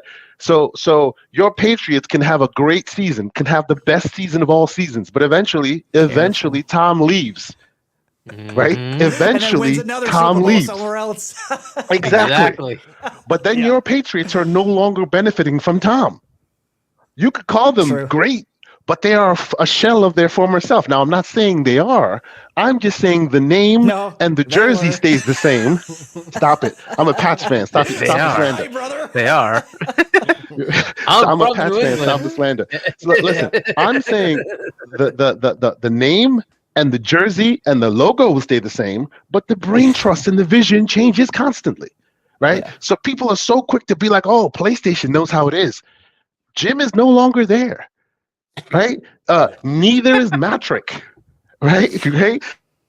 People keep talking about how, well, you know, Xbox will always do this and PlayStation will always do that. When Phil picks up the phone to call PlayStation, he's not speaking to Jim Ryan anymore, right? The person that was antagonizing him in the courtroom no longer works for the company, right? And by and large, the person who's speaking for the company is saying, yeah, the childishness must stop. The adults are in the room now, and the adults need money. Yes. Right? That's what has happened. And that, by and large, that's what has happened on Xbox's side as well. You know, some people can say, hey, Phil had a great vision, but then the adults came in the room and they said, see that long-term vision? Yeah, speed that thing up. We need some money. It is happening everywhere. Right? So honestly, like at best, this is those who have loved the past not wanting to let it go. And at worst, it's a disingenuous attempt to keep feeding the coffers. That's what this is. That is literally what this is. There's more to it. To, you know, like there was an enterprise agreement with them that had their, their gaming cloud being offered to PlayStation, right? They were supposed to be at the CEO level. Right. And then Jimmy Boy said, nope, I'm not using that. Now, where's Jimmy Boy now? With the contract, right? But okay, let's say they did that. But Microsoft is nicey. They never go after people, right? So, but maybe the new one is, okay, look, you need money and we need to change the way we're doing things. And so the new contract, which is probably due around now, They might have said, "Yeah, we need to like put games on Yeah. both, and Yeah. I need to make money from everywhere." So Absolutely. And to your point, Hargeet, to what you were saying about the vision where they're testing like extending their store and allowing others to partake and be part of that store. Like, it doesn't have to be an antagonizing, oh, you can't do anything about it. It can be a, hey, we'll cut you in for stuff that's sold on our store, right? And people will go, PlayStation will never do that. Remember, the console warrior known as Jim Ryan is no longer picking up the phone when you pick up the phone to call them, Yes. right? The antagonistic back and forth competitive relationship has changed. The stances have changed. The people who are there going, we're going to crush them beneath our feet, are no longer there, right? The logo still looks the same. They still talk about greatness, but in the back room, there are different people, different visions at play. So I would not be surprised when that future comes to pass and Microsoft throws them some bucks and says, hey, put your games here. And they are proudly working as partners. You will lose your mind because you're a horseshoe maker that can't see the world beyond it. But we are in a different place now. And the Jetsons just came overhead and shows you keys to a car. Yep. That's where we are right now. So I just say, as much as we love how things used to be, as much as we love how things used to be, the world is changing. And if you really love your gaming, you're going to have to hold on to your gaming and let everything else go. In a lot of ways, I know people don't like it, but in a lot of ways, I think it's going to be better because look, what happens when you open up the hardware ecosystem is you get fantastic new things that others may not have thought about, right? Yeah. Like I plugged in my X-Real AR headset onto my this man's talking about stuff I'm using right now. I'm using it literally right now. Go ahead. And I'm like, yo, this is like this is fantastic, right? So, but you don't get that innovation unless it's so you have to have a PSVR 2 if you do it on a PlayStation. I don't need to do that. I can do whatever I want on a PC, right? And if it's an ecosystem that's more open where it's still Xbox, like that would be fantastic for me, anyways, as a player, because I can choose the stuff I want to do. Right. Yes. See, and by the way, world, and I kind of like it. and by the way, people keep talking about, well, we want competition, we want innovation. Competition and innovation happens when everyone is on the same playing field. Because right now, because Sony can lock you out, they can keep their ecosystem. Now, when I say ecosystem, I'm not talking about the content. Think of the ecosystem like the room without the furniture. Yes. Right? Without the furniture, why are you there? There's nothing there. It's crap. I'm sorry. They got great furniture, but without it, it's an empty shell. Whereas Microsoft's place without furniture has cloud save locations, has FPS boost locations, has they add stuff to the ecosystem to make you want to go there. And if those games are, if it's an app, as in any other app, right? Then the only way for you to get people to come to yours is to innovate better than your competitor, not to just lock them in and say, well, here's the only place you can get them bangers. That world has changed. Yeah. So ultimately, you, consumer, will get more because they want to keep you there, and you have every choice to go elsewhere. They want your money, right? Exactly. Well, it becomes a services deal, right? And that's kind of the thing. Like, Kay, we should probably just talk on your podcast in much more depth about how the hardware is going to change massively and how the ecosystem. Absolutely. But I guess the point of it all is people like, and this is not to make fun of the console people who love consoles and all that. We get that, right? There are people who came up with consoles who love their consoles, and for you, there will always be consoles. There just will. There will always be consoles. I myself, I've said it millions of times. I myself have some movies that I refuse to watch on your 4K streaming. Nope, I need to break out the old Blu-ray.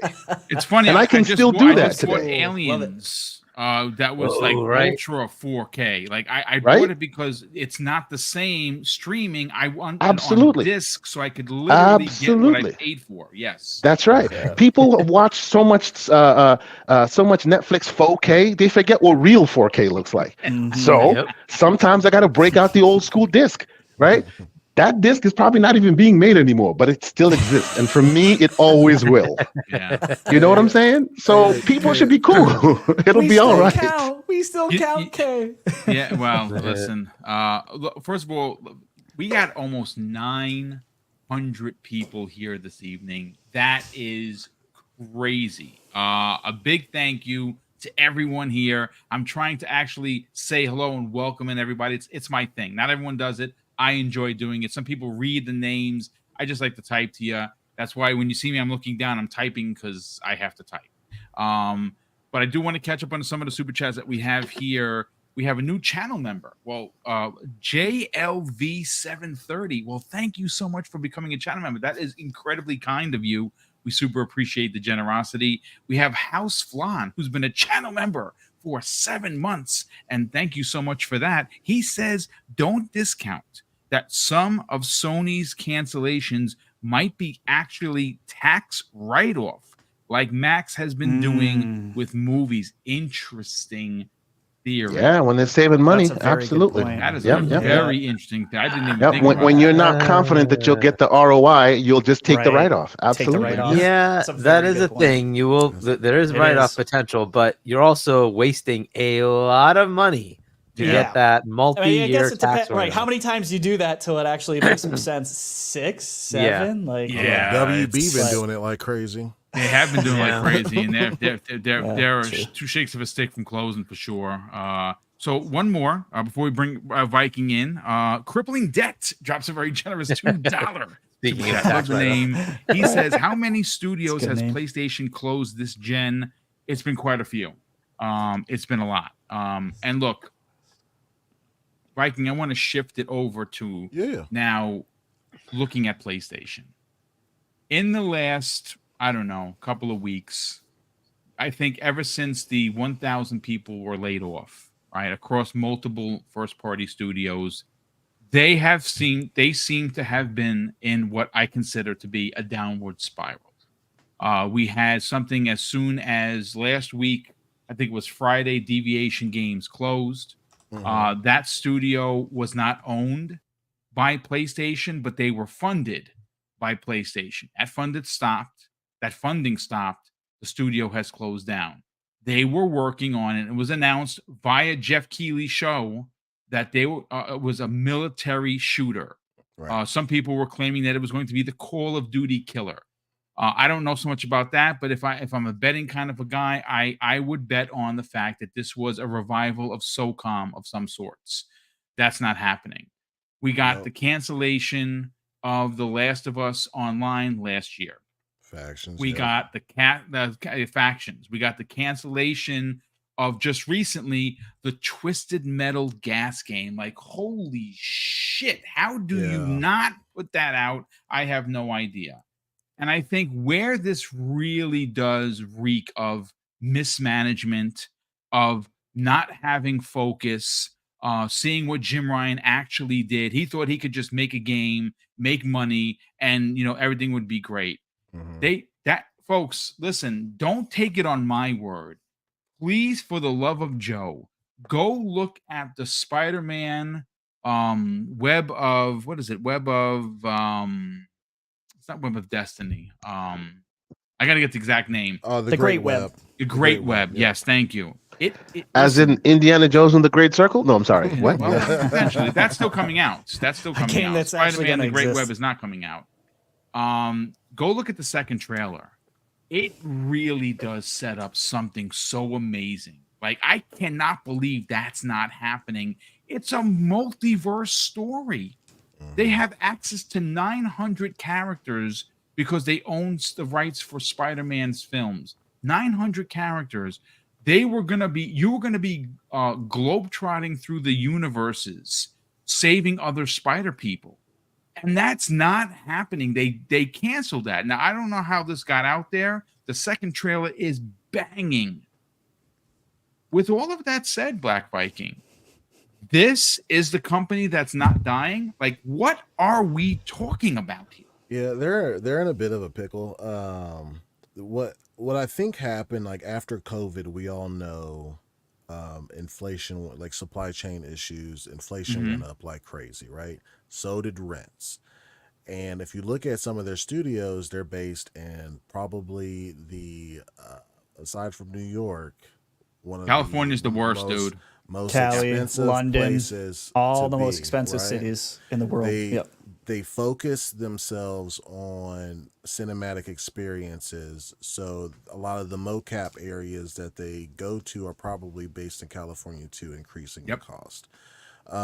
With the great web stuff happening, I didn't think about this early when we was talking in the green room, because remember I said either A, they didn't have the funds to continue making the game, two, they probably couldn't get a engaging gameplay loop to go to keep people engaged, or what I just thought of is Disney did just raise their licensing fees, right? Hmm. So they probably canceled based off of the fact that they're not going to make very much money because Disney's taking such a big cut, as we've seen in the Insomniac leaks, right? And we don't know how far those contracts go. Like, we don't Right. know if Venom, which is the lethal protector, which is supposed to come out before Wolverine, if they're anything further than that equates that 33% versus the Right. 25%. So I heard that it was anything that was unreleased so far, which is probably why we saw the Mandalorian game also get canned, Yep. which is crazy, man. So I think a lot of people are going to stop doing these licensing games and work on their own IPs. Secondly, the new CEO is looking at this from a business perspective, because this has never made sense to me, right? You have let's not even talk about like 5-year-old games. You have 10 to 15-year-old games sitting on the shelves doing nothing for you. Why am I not putting this out on everything? Why is Sly Cooper not on Xbox or PC? Why is the old Twisted Metal? Why are they not on PC? Like, we could make some money off these things, and it probably wouldn't, since they're older games, probably wouldn't cost very much to port. You know what I mean? So like they're relooking at that situation. The budgets for these games are freaking crazy, and they didn't think that the budgets would rise so high, and that the economy would get the way that it's getting, to where they thought that PlayStation gamers would be enough. Nintendo gamers are enough, right? Because it's like 120, 130 million of them. But 50 million gamers on PlayStation consoles, just, it's not enough to be putting out these balloon budget AAA games that don't, this is the kicker, that do not make any money past the initial sale, right? Because you have no microtransactions, you have no live service components to keep people engaged and keep drip feeding you cash. There's none of that. So what's happening is the investors are looking at those ROIs, 6%, and it's like, well, what are we going to do? Because I mean, you don't have any games coming out till April 2025, right? Helldivers was a massive success, right? Mostly because it launched on PC. So the investors are going to look at that and be like, why aren't we putting all of our games on PC day and date? Look how much revenue we got from it. Mm-hmm. You know what I mean? So yeah, that's my little 2 cents on it. Well, I want to add some context to what you're talking about, because thanks to the very amazing J-Rock of the Twitter community, he pulled an idle sloth and actually took some quotes from that that article with Sean Layden. And Sean Layden says this: when your costs for a game exceed $200 million, exclusivity is your Achilles heel. It reduces your addressable market. If you're spending $250 million, you want to be able to sell it to as many people as possible, even if it's just 10% more. The global install base for consoles, if you go back all the way to the PS1 and everything else stacked up there, whenever in time you look at it, the total console numbers out there never goes higher than 250 million. It just doesn't. Nope. No one is talking about this though. Black Viking. Yep. Why? You know why? You know why? Because it doesn't make them any money. I'm being a bit facetious, but it's a good question to ask. It's kind of like, you know, it's when something is it's cool to hate on Xbox, right? Yes, Yeah. indeed it is. It's cool to hate on it, and you don't get any real flack for doing it. It is not cool to hate on PlayStation. No matter what the hell they do, you will get your engagement numbers will not be great, right? The conversation won't keep flowing, but hate on Xbox, just same way with the Starfield slander. 30 frames per second. Y'all remember that? The narrative behind all that? Yeah. But It's fine when Dogman does it though. It's apparent Or Starfield. It's going to be nice. You know what I mean? I mean, Final Fantasy VII Rebirth, again, Rebirth too, yeah. it's the dev team told you not to play in performance mode because it's broken and that fix isn't coming for 2 months. Now, I'm not saying the game is bad. I bought it, folks. It's not bad, but you're playing it in 30. Yeah. There's not, as the kids like to say, where's the same energy? And there's not. Yeah, like and what's crazy is because I got like maybe 30 hours into it so far. The textures, like on it doesn't know what it wants to do. Some things look really crisp and clean, and some things looks like it's not popping. You know what I mean? Yeah, they're like, probably just not. I wonder if they're just good. not loading in. I wonder if it's just sitting there. You know what I mean? Well, yeah, and then even like you know how you have pop in on draw distance, like for things that are far away. That stuff happens like really close up. You have tons of pop in, like even around your character, right? It's like it doesn't know what it wants to load at all, right? But like absolutely nobody is talking about that. However, it also got 10s and 9s and 9.5s. However, if that was an Xbox game, that's all they would be talking about right now. Is the pop in, the 30 frames per second. Yeah. It's I can't wait to see what Sea of Thieves scores on PlayStation. Like I'm dying. You know, we were talking about that yesterday. We're kind of upset. We're kind of upset about it because like these games don't get re-reviewed, right? Yeah. Because like as a live service, well, I mean, Pentiment did. Pentiment right now is higher on PlayStation than it is on Xbox. Right. Well, I mean, like even with Xbox, Sea of Thieves is not the same game it was when it launched, right? Like not even close. Definitely even not. Though I enjoyed it. I enjoyed it when it launched, but it's a way better game now, right? Very true. So you have like it's in the 60s, right? Yeah, it was like 69. So it's gonna get re-reviewed for the PlayStation. It's gonna hit 80s, right? So now anytime somebody goes to the Metacritic score and look like if they want to play Sea of Thieves, where do I get it? Where's it best?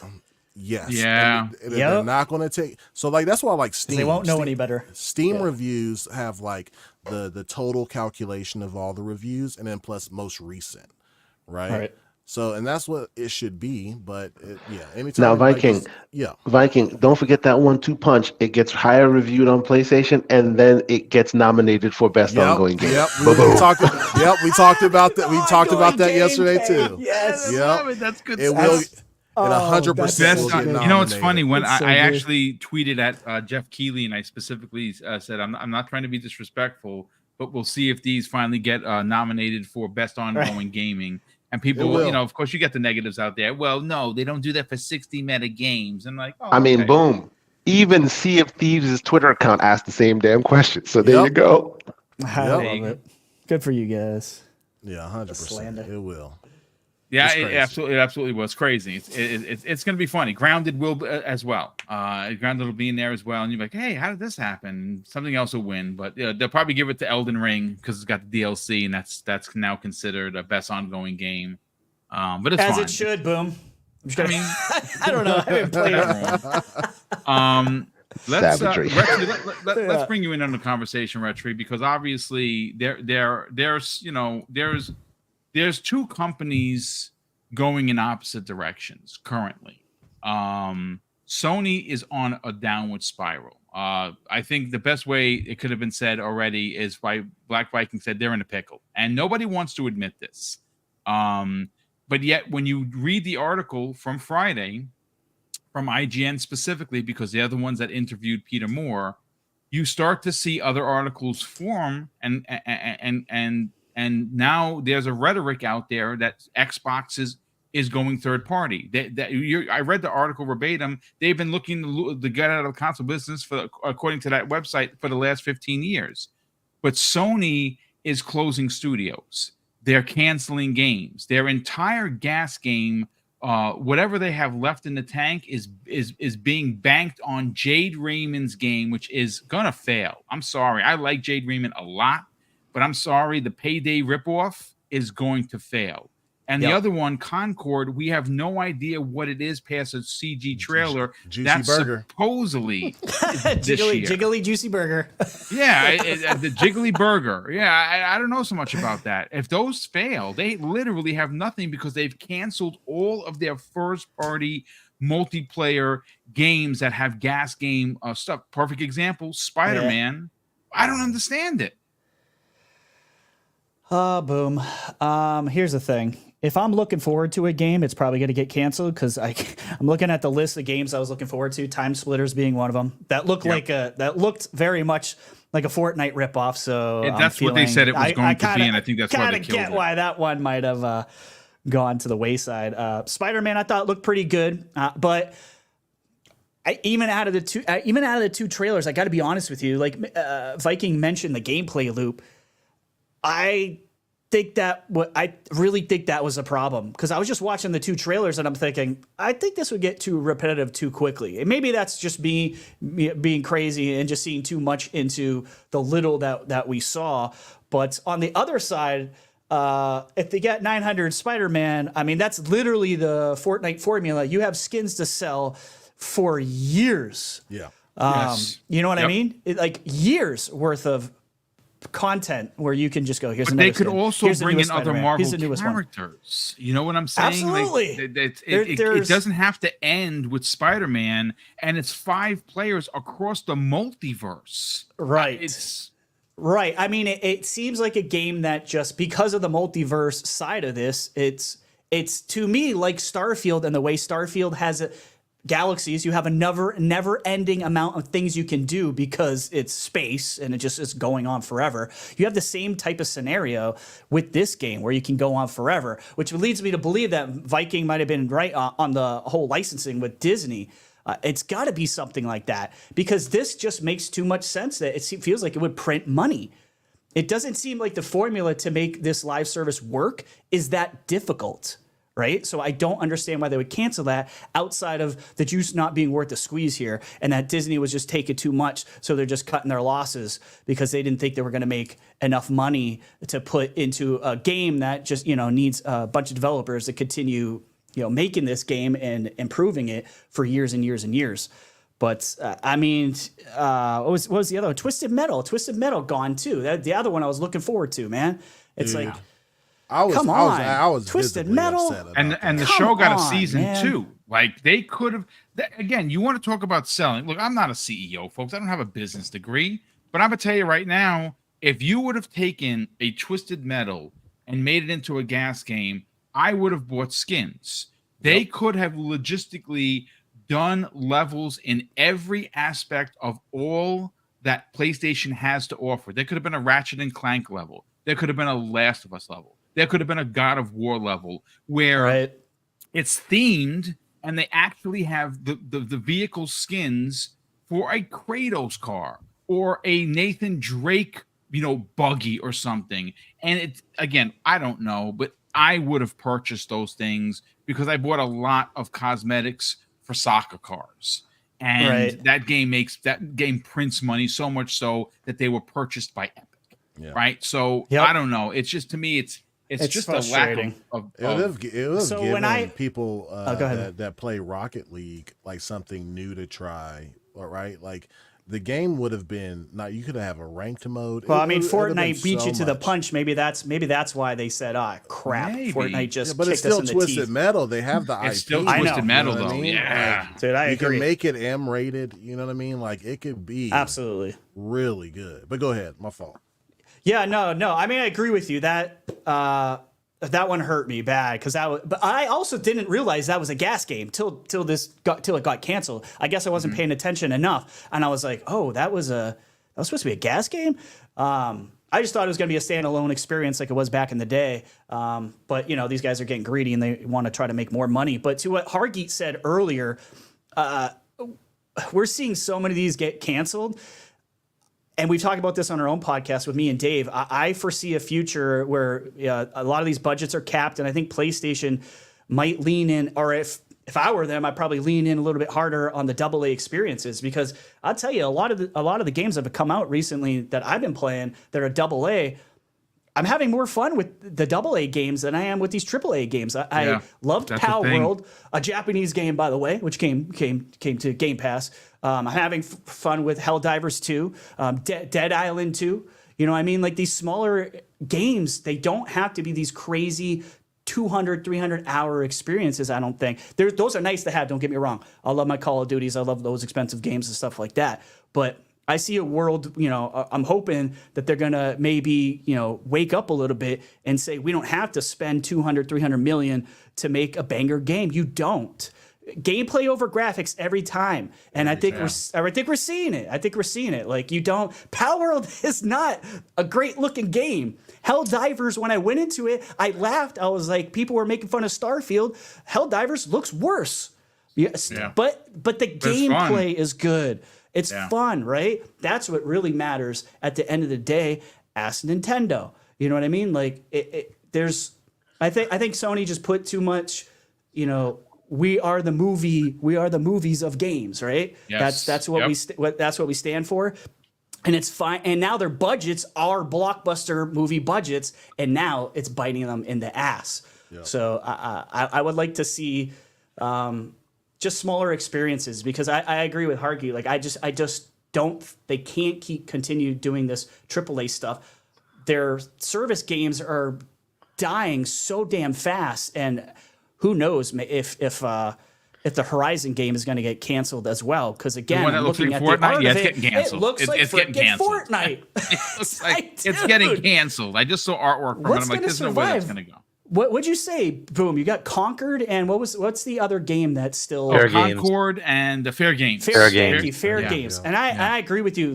That looter shooter, the second I heard it was a looter shooter, that was PlayStation do it. PlayStation does. They were following a trend that was working years ago. That's Yes. not really a thing anymore. I think that one's in trouble, personally. So, give me the smaller experiences. That's what I'm saying. So That's what 2024 is turning out to be. Hargeet, let's talk about it. PlayStation going in a whole other direction. They are floundering. Nobody wants to admit it. Again, if you look at it, you're a big proponent of the Xbox tax, and of course, here it is for us: PlayStation falling apart at the seams. Nobody wants to admit it, and every time you say it, they're like, "Well, they have more consoles that they're selling." Yep. Yeah, and I think a lot of the PlayStation folks that in the community that actually are analytically critical, they understand that this is a problem, right? There are some that just won't relent, but look, PlayStation, this is stuff I've been saying for a while. Moving to gas and taking your big AAA studios and doing that, it's just not going to work. It's just never. No. It's always a recipe for disaster. On top of that, what you're going to end up with is a Redfall situation. You're going to take the next whatever it is, say it's a Horizon game that was supposed to be live, and it's going to now try to strip out those live pieces, but the DNA of that live thing is there. So it's going to have a repetitive, useless, grindy, crappy experience. And it's really sad, but unfortunately, that's where they're headed, right? And I was hearing this in the background. I kept warning. I hear every one of their studios is being told they got to make a gas game. I'm like, that's just not good. I don't want the next Ghost of Tsushima to be live. I just want a Ghost of Tsushima 2. It was fantastic as it is. Why do we need to change it? but it's gonna be that, right? So I don't know what that ends up meaning. Like, obviously there's been turmoil. Connie Booth doesn't get fired for nothing. There was absolutely turmoil about what happened there, and they saw what the output was and realized, yeah, it doesn't work. You can't spend $150 million on a studio to just suddenly make a live game that most likely won't work. The Insomniac one where we think, hey, that would work. Here's the problem. It cost $315 million to make a single player campaign for Spider-Man 2. How much does it cost to make that across multiple universes, across multiple characters? If they forego that, then the game loop is going to suck. Right? So if they forego the whole magic of what they do, which is cinematic experience, it's not going to be the same thing. Right? So now you're going to cheapen the game, which, by the way, if it was just here's a $15 million budget, just go make something, just take some existing assets. That's not what they're going to do. They're going to spend $200-300 million. And then they're going to try to make it into a cinematic experience for each one of those characters to have a story arc. And they're looking, well, how do you get the money back? Are we sure it's going to work? What's the thing that keeps it live? Yeah. Right. And all that stuff is not easy. It's not. I got easy. my money. Honestly, I would have spent unless they were egregious $20, suits, then maybe not. But I would have dropped some money on. It's not the suits, right? It's going to be, you have to have something every week for people to be challenged to come back and do it. Right. Yeah. And maybe they have the capability of doing that, but that means you're scaling up. Right. So when Bungie comes in and says, well, it took us a lot of people to get to the point where we have a regular cadence to actually give people content every, couple of week, whatever it is, so that they have challenges to go do, you guys are going to need to hire a lot more people. And they're looking at, what you want $300-400 million to make the game, then you want me to spend more money for more people to keep the game going. And what is the return on that game?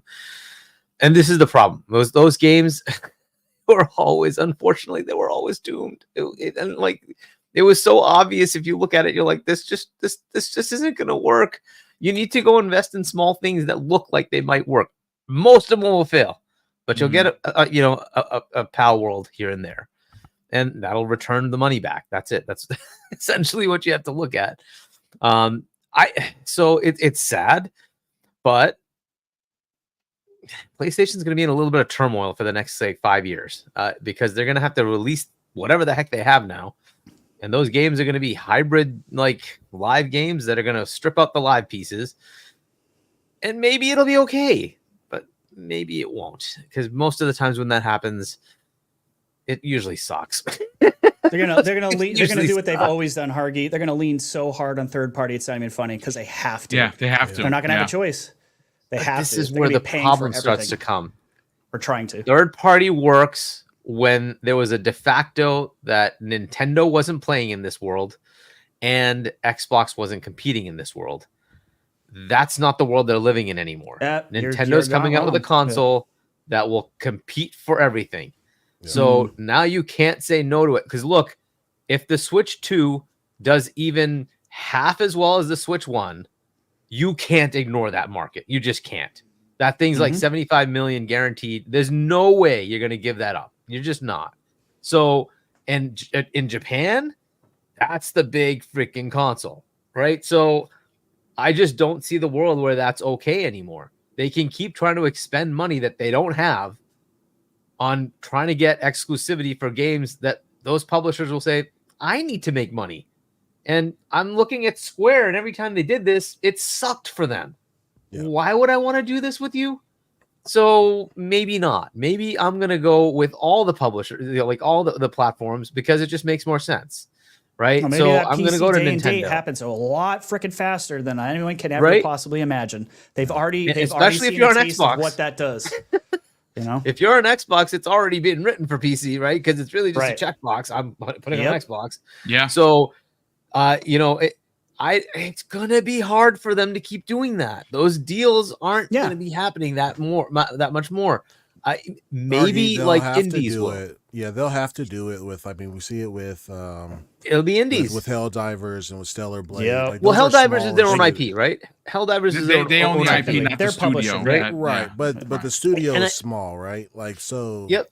Yeah, they'll do it with smaller So- studios, but long are the days to where EA or Square Enix or anything Exactly. like They're that. going to take big games, Yeah, like they're not marquee doing that. titles that are going to attract customers Yeah. and make them exclusive. Yep. I don't think that's going to happen very often. You'll get smaller titles, maybe like Stellar Blade, for instance, right? Where it's a new Yeah. thing. They don't know if it's going to go anywhere. They might sign up, right? I don't think a Rise of the Ronin happens again either. I think like Team Ninja is going to say, I think we're good. We're going to put our game everywhere. So I think these things are going to start drying up. So that's going to be a problem for them too.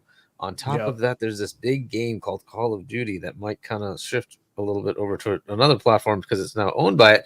And that is going to be another problem for them too. That was a lot of their profit. They're already dwindling on profit. PlayStation has some challenges to deal with. If their games aren't going to be there, there's not a lot of draw for it. Nintendo's going to have some excitement. They do have games. And Xbox will now have a lot of games. The freaking floodgates are about to open with the amount of games they have, with the number of studios they have. And they're going to be buying more. So this is just a different world for PlayStation. You think about something like Twisted Metal. Well, they tried something similar with Destruction All-Stars, and it did not work. So, look, if you want to, one of the things they're going to have to say is, even if they do these games, they just need to go as many platforms as possible, because unfortunately it may not. Well, the Sea of Thieves thing is maybe an indication of multiplayer is becoming more acceptable on PlayStation. Well, but it is they're starving pre-order over there for numbers. multiplayer, brother, because Sony themselves don't have don't do it. They don't have any multiplayer games. Right? But we're also we're maybe counting things that aren't quite done yet, right? So a pre-order does not mean it's the number of actual sales. This could be 50,000 copies got pre-ordered. Cool, right. But that's not a lot of sales overall, right? MLB The Show, for instance, does not sell that much on PlayStation, and it's hovering around that area, right? I think MLB is past it now, right? And I think they usually do a mill and a half, something like that total. So that pre-order number is probably on a good year. Yeah, so 50,000 is a large number for a 7-year-old game. It may be, but compare that to 35 million, and you have to say, okay, it's a pittance. And so if that number was 5 million, then you're saying, okay, you know what? It's possible to have a viable multiplayer game on PlayStation 5. But up to now, that really hasn't been the case. PC has saved them in the case of Helldivers, right? So what if the real answer is, if you're making a multiplayer game, you need to put it everywhere. Yeah. And that means Nintendo, that means Xbox, that means PC. And these are just things they're going to have to learn, right? So as they move forward, it might behoove them to, pun intended, to actually test one of these games and just say, the next one, say Concord, is not just going to be PlayStation. It's going to be everywhere, right? Yeah. Don't put all of them. Just try one of them and see what the reaction is, right? Do you get a lot of players on Xbox? Do you get a lot of players on PlayStation, right? Because even Destiny apparently has more players on Xbox on half the consoles, less than half the consoles, than PlayStation, right? And that is now owned by them, right? You have to look at those metrics and say, well, gee, if I want to make money, I shouldn't just lock this to here, right? And maybe you keep your marquee God of Wars and stuff like that, just like we've been talking about on this side, right? It's like maybe you keep some marquee titles exclusive, fair enough. But in some games, it just doesn't make sense. And you just take those titles and say, let's just put it everywhere. Right. So this is something they're going to have to play through. They are in a very interesting spot with no games of their own, with their major title that draws their profits, Call of Duty, now being marketed and owned by their competitor. And the third party deals are going to kind of dry up. Right. So they may luck out and get an indie that really takes off, but that's not guaranteed. Stuff that brings you in is like Final Fantasy. I don't think that's happening again. Nope. So it's just not. We'll have to see what happens in the future. Look, I don't want to be doom and gloom, but they do have a lot of challenges. And I think this is why things are changing. I think this is why certain leadership is changed as well. And you should expect a lot more changes over the next year. And things that maybe PlayStation fans may not be so happy about. but in the ultimate, health of PlayStation itself will have to be done. And I think that, if they want to survive, they're going to have to change their model. They're going to have to come up with new things to make it so that they can keep competing in this world. Nintendo coming in and disrupting this could be very interesting. It may be that they don't care about that, and Nintendo doesn't go after third parties. If they are the Nintendo of old, because remember, they used to be the big dogs, they could say, we now have a platform for everything. We want to show all those games. Please bring all your games, right? Oh gosh, that's going to be very interesting for PlayStation. So we'll see where this goes, right? I don't know if this is why I'm concerned now about the PS6. If they do release a PS5 Pro, it does path tracing, it does 60 frames. Why do you need a PS6? What's the incentive? And that's going to be a question mark for somebody at the Hiroki level to say, why am I spending billions on this? Tell me what I'm gaining. Yep. Right. If my ecosystem works, I get certain games and they just generate money and my profit keeps going up. Why do I need to do this? Right. And if the world is telling me go to that platform over there and make money, then right. So I don't know. The console wariness stuff is changing so fast right in front of us that 5-10 years from now, things could look so different. But it may all still be the same. We've all been predicting the end of the console forever, right? So who knows? It may still be the same. We may still, or things might flip altogether. Mobile TVs just have everything built in. You don't have to worry about it. All sorts of possibilities, right? And now that I think the AR thing, once people can actually use that, we'll start seeing how much of a better experience that might be and say, well, that's where I want to be. So we'll see if that has a potential.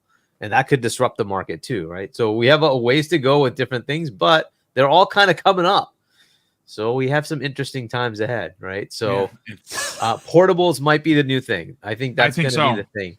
I think portables might be like the PlayStation will be portable, the Xbox will be portable. It's just because we have enough power now that it just doesn't matter. You can have it be portable and docked, and you'll have a good experience with both, right? And that's really where it's come to now. And now it's really, how good is your portable? What are the accessories? How long does it last on battery, right? So you start to get into a different world.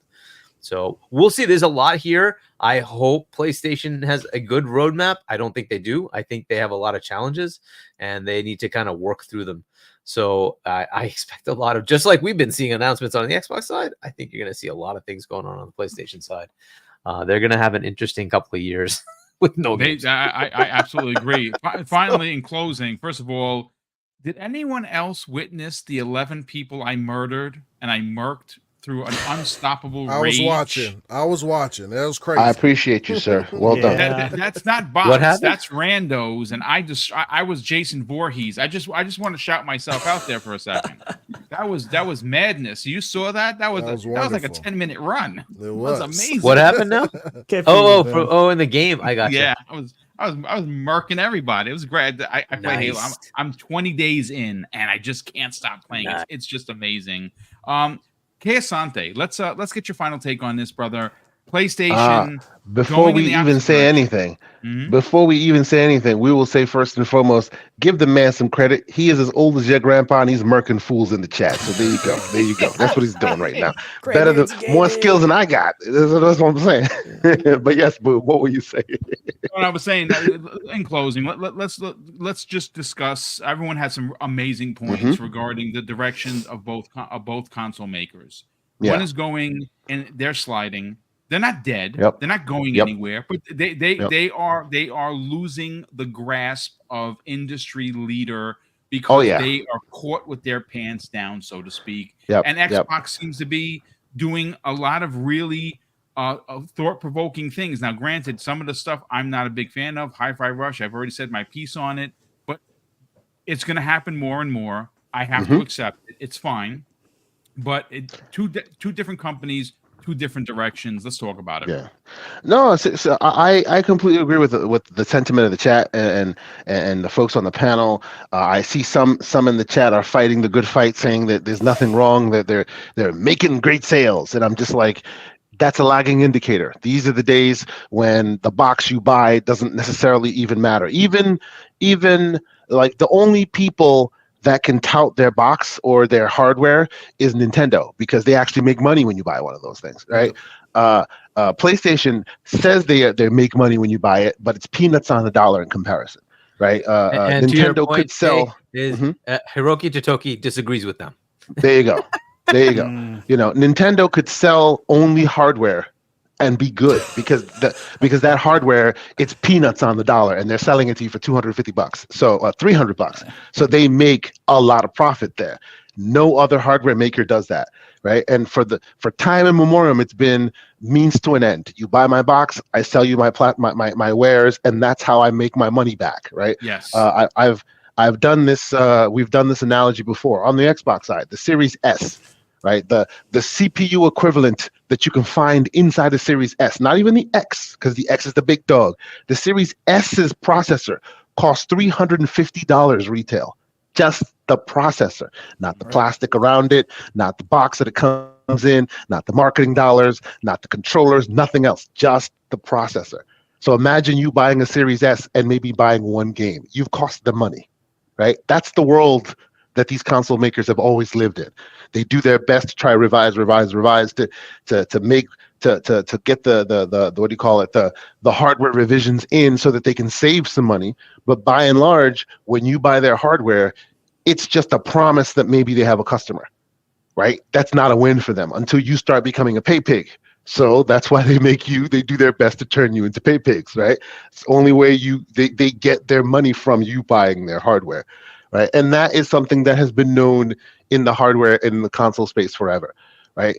But as we've already denoted, adults are in the room now. Those who used to be secure in that old model no longer are welcome in this new world, right? Phil has had to make adoptions, has had to change his vision. Everybody can see it, right? They keep coming out and saying, "Oh, everything's fine," but we see the Jetsons overhead. Totoki's in the room. He's sitting there talking to. First, he says, "Oh, all of our creatives are so great," but, and of course, that anything you say before the word "but" means nothing. They don't know how to make money, right? That's what he's saying. They don't know how to make money, right? And let's be honest here. This is not, to me, it's not PlayStation dying. To me, I wouldn't even say they were caught flat-footed necessarily, because a publicly traded company always has a fiduciary duty to continue making as much money as possible, right? And the unfortunate gotcha that comes about when you do that is, if this is a path that makes you money, you have an obligation to keep going down that path until it no longer makes you money, right? The vision and the visionaries switch tact and move to a different road before the money dries up, and then find new places to make money. And when you do that, the people who are getting fat off your money go, "What are you doing? We're making money. Shut up. Keep going." Right? So you end up having to fight your own people to let them know that, hey, the future's coming. Don't you see the iceberg? And more often than not, they don't see it and they don't believe you. Right? So this is where Jim Ryan started pushing back. And of course, he didn't do it right. He went, too hard, too fast, pause. And he got outed for it, right? Right? But at the end of the day, he saw the iceberg coming, right? But as the leader, you don't have the luxury of just going, "Hey, let's try something else," because you're making money. And if you're making money, that becomes the noose around your neck that insists you continue down the path that's making you money. Because God forbid you don't. If you get an investor with enough shares, they can come sit down and ask you 101 questions. What the hell are you doing? Why are you listening to my money right now? They have every ability to do so. So you, as the visionary on top, have to thread the needle of continuing making that money and shoring up the next business model. And that is very damn near impossible. And that's where PlayStation finds themselves. They are rich from being the market leader. And when I say rich, I mean rich in the zeitgeist from being the market leader. Yep. Right? Everything that is gaming in the AAA space is PlayStation and console, right? So you can't pivot. You can't go do what Microsoft does because everyone knows, hey, MS failed, right? And actually, believe it or not, that is the best thing that could have ever happened to us and them. Because if they succeeded and they had the leadership in the zeitgeist mindset, then they would also be locked in and keep doing the same ridiculous thing or whatever pay pig stuff to keep getting money from you. But it's already known that they are third place. Let's be honest, if you look at where it really matters, the dollars and cents, they are really doing well. But because there's PlayStation there to take the lead, it allows Microsoft to be dynamic. It allows them to go and experiment because they are not the market leader. When you become the market leader, experimentation goes out the door. Your job is to continue making the money you were making. So even if that well is drying, you can't go, well, it's about to dry. No, there's still some there. It is your job to keep getting it. That is where Sony finds themselves. Will they pivot? I expect them to, right? And you already see certain inklings of that happening. But they will end up, by nature of the way business works in this open market, end up dropping their pedigree a little bit. They will end up going behind, end up falling possibly second, if not third place, because the people behind them have the dynamism to adapt quicker because nobody's expecting them to continue doing exactly what they're doing to make money, right? If you are the leader, you don't get to pivot. You don't get to, hey, by the way, see all this thing we were doing to make money? We're not doing that anymore because we see the iceberg coming. Nobody else does. So if you don't stop, that's the reason why, hey, more consoles. That's why they're now leveraging all their IPs. The minute you try to pivot, a la service games, right? You get pushback from your community. You get pushback from possibly from the money men, possibly from your own creatives. That's not how you do it. A la Jim Ryan, take your white tee and keep walking. You know what I'm saying? Like it is an untenable place they find themselves. It's a tough place they find themselves, right? But it's not to say, oh, you're screwed, it's over, right? And you guys can please keep me honest here. I bet we will see a time where they will be made humble. Yeah, because I'm now, sure it's coming. Yeah. Yes, because now they'll be put on the back foot. You'll see that where that they'll reframe the metrics. The metrics of success will no longer be console sales. And then, unfortunately, Microsoft will have the noose of success around their neck, and then PlayStation will start to adapt and start to innovate. This is how business works, right? The one that falls back gets to innovate and do something cool. And then as soon as they make money, now you're stuck making that money. You can't undo it. You can't be dynamic. You can't be unique. You have to keep making that money. And that's where they even find themselves now. Give it 5 to 10 years, when the game is apps to apps instead of hardware to hardware, you will see PlayStation innovate heavily because Microsoft will be the leader at that point. Yeah, dude. And then they'll be cool, right? Because the 360 gen, right? We have to say Xbox was the cool one, right? 360 was the cool one. Yeah, that's right. It's a cyclical thing, right? You've seen Microsoft be cool and then fall on their face, and then PlayStation be cool and now they're falling on their face. It's a cyclical thing. They all do it.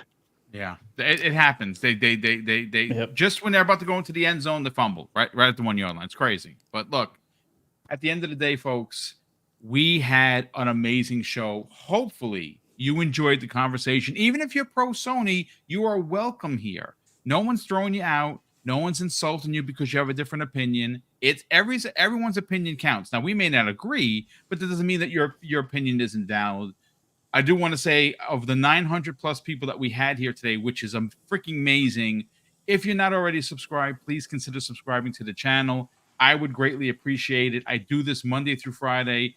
They're not all Xbox shows. There are 2 multi-plat shows. This actually is a multi-plat show. But obviously, we're talking about the current news. And, of course, Breakfast with Boom on Friday mornings at 10 a.m. is another multi-plat show. If you're an Xbox guy or gal, we'll have 3 Xbox shows dedicated to the platform. Let me catch up on the last couple of Super Chats, and we'll get everyone out of here. RC Polygons drops an additional, very generous $5 Super Chat. And he says, I want Steam to be coming to Microsoft's store, but how would the profits between Steam, Microsoft, and the developers and publishers? It'd be wacky, but you know what? It's easy. It's easy right now to this very day. If you go to GameStop and you buy a Series S, they still make money off of you. If you buy what do you call it, digital games later, you wouldn't even think it, but they get kickbacks because you happen to buy it at a GameStop. Yeah. Yes. Right. Yeah. They can easily do that in the digital market. Not hard. Yeah, no, absolutely. And I think that's exactly the route they would go. Listen, no one's going to be poor. Everyone's going to be making money hand over fist. BT Maverick 707 drops a very generous $5 Super Chat and says, yes, very generous. Hit that like button and subscribe. People, don't forget to ding the bell. Pause. Thank you so much for dinging that bell, brother. And everyone else, of course, hit the like button before you get on out of here. Lastly, Bold Alpha Wolfpack, generous friend of the program, drops an outstanding $5 super chat and says, I don't think that there is a PS5 Pro because in the Insomniac leak, there was no plans for a Pro release of Wolverine, Venom, Spider-Man 2 or 3, or the Great Web, nothing. Listen, until they announce it, it's vaporware. Maybe they're walking it back because of the losses that they took. Remember, when they announced that they didn't meet their mark, they lost $10 billion on stock price. That's coming off of everyone that's suing them around the world, and obviously the billions that they lost when the ABK deal went through. Sony's kind of bleeding money, but Black Viking, let's sell your brand, brother, because you have an amazing show with your brothers, Supernova and Black Skellington. It's called the Longhouse Podcast. You guys do a bunch of great work each and every week. You're doing videos, you're laughing, you're having fun, you're kicking back. Please, by all means, sell the brand of your podcast. And where could people reach out to you on social media? All right. First off, man, thanks for having me on again, Boom. And you fine Always gentlemen. a pleasure. Retry, Hargi, Yes, sir. K. Asante. I love y'all. 100%. Love you, brother. And we love you back, brother. Yeah, you can catch us every Tuesday and Thursday at the Longhouse Gaming Podcast. We do live starting at 8 p.m. Eastern time. Our Thursday show is one where we have guests on. Last week we had King David and we That's had good stuff. Delilah HD on. Yeah, that was a good show, man. He's phenomenal. Yeah, it was dope. And then this week, so tomorrow, 8 p.m. Eastern, we will have Colt Eastwood and Holly, the Blue Number. So we'll have both of them on. Wow, what a great lineup, man. So it'll be dope, man. So y'all come check out the gang. We have a lot of fun. We cut up. It's dope. It's super dope. Yeah, I blow the horn, nerds and other legends. Laughing at my horn. Yeah. So, but yeah, come catch us tomorrow at 8. It'd be great. Absolutely. And we got a shout out to the gang as we're talking about. There you go. Indeed. Great podcast. They've exploded on the scene. Please sub them. All of his information is in the show notes. All you got to do is click it again to sub, click it a third time if you're feeling generous for the bell icon. And speaking of subbing, Retry, brother, it's so great to have you back. Sir, we had an amazing conversation. You dropped the knowledge bombs as you do each and every week with Dave on the Gamers Council podcast on Sundays. Sell the brand, and more importantly, tell everyone about Game Pass _daily, where you get daily information for Game Pass drops and where they can follow you on social media. Yeah, absolutely. You guys can follow me on Twitter. It's Game Pass _daily and Game Pass Daily on YouTube. Got a brand new show starting this Saturday, actually, called Aim Down Sights. So brand new podcast at 7 p.m. That's going to be on the Game Pass Daily channel. That's with Red Dead Panda and Next Gen Nero. Nice. Looking forward to that. Our first guest is going to be Dirk Griggity. So super looking forward to talking and chopping it up with him. Absolutely. And of course, you guys can find us on the Gamers Council with me and Web Dave every Sunday at 7 p.m. Eastern Standard Time as well. But Boom, thanks for having me, man. I love you're one of my favorite people in the community. Obviously, you brought me into this podcasting business essentially, and it's just been a ton of fun. And Viking and Hargeet and K. Asante, some of my other favorite people absolutely in the gaming space. So if you're not following these guys, definitely do so. Although Hargeet, you're just gonna have to find him on Discord because he's a smart guy and stays off of the socials. I wish I could do that, but yeah, appreciate you. Appreciate chat too. I love seeing everyone that I used to talk to all the time on the Xbox Factor podcast. Still here, man. Still living the dream. So still grinding. Listen, I do have a small request. Please ask Dirk Griggity to bring a segment onto that show. I know it's part of his show. It's my favorite part. It's the piece of shit of the week. Ask him to bring somebody onto that. He's gonna shout out because that's my favorite segment. I love Dirk Griggity. Yeah. He keeps it real, and he makes his podcast super fun. His panel is amazing, man. I just finished listening to it, so looking forward to that as well. Hargeet Chani, listen, some really big changes came the way of Game On Daily. Gaz has a new profile pic. He did a video. He included me in that video. So, of course, I thank Gaz for potentially getting people to sub the channel. So, Gaz, I love you, brother. I don't care what anyone says about your sauce. It's just not my sauce. It's fine. It's fine.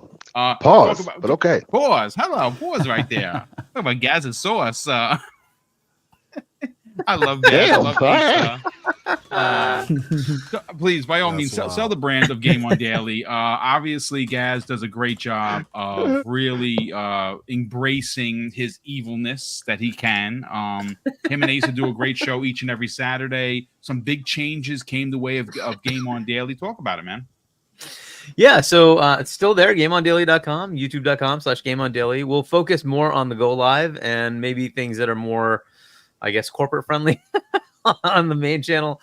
And then things like the sauce, which branding wise was kind of a little bit of a misfit when it came to Game On Daily. So that will now just be on Gaz's channel. I guess you could kind of seen the hints of that, right? When he renamed his thing to his septic sauce. But yeah, that's kind of essentially what we were planning to do, is just move that stuff to his channel. He's been doing a lot more streaming of gameplay, and he'll have more fun with immediate reactions to big things that come out in the news world. So you can check that out. And of course, Asa does his as well. It's Gaming Arcadia, and they have their podcast. He actually has several now. I think he has 2 already and a third coming. For Nintendo. So he has one for PlayStation, one for Xbox, and now I think they're going to add a Nintendo.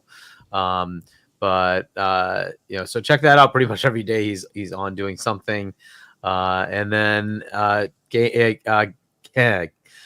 Talk Live with Fonz. We do that every Sunday on Fonz Gaming's channel. So that's at 6 p.m. U.S. Eastern Time. Check that out. And then right back here, I am unofficially on C Money's Friday evening podcast as well. Night Shift, I think it's called. So I will be, I think we're doing it normal this week. So I'll probably be there 6 o'clock Friday night, 6 p.m. US Eastern on his channel. And and then we'll have Primetime Gaming next week as well. And then PAX is coming up. So Yes. I'm not sure if that'll impact this one. It'll probably impact Fonz's, we'll see, but because that'll be the weekend. But yeah, I'll be heading to that. It's right here in my town in Boston, so Nice. I'll just be driving in.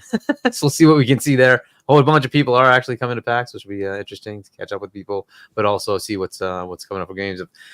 Gosh, so many emails from different developers that are going to be at PAX. That's awesome. So yeah, I'll try to see what's out there. But yeah. Oh, looking forward nice to it. podcasting with everybody. By the way, I always forget that piece. I haven't done much with you, Retri, in a few weeks now, at least. Yes. Usually it's Web Dave's. That's true. Being on yours. Well, hey, we told you, Hargy, you got an open book. So when you're done with Fonz, you can just roll right. into our You can show. always jump in.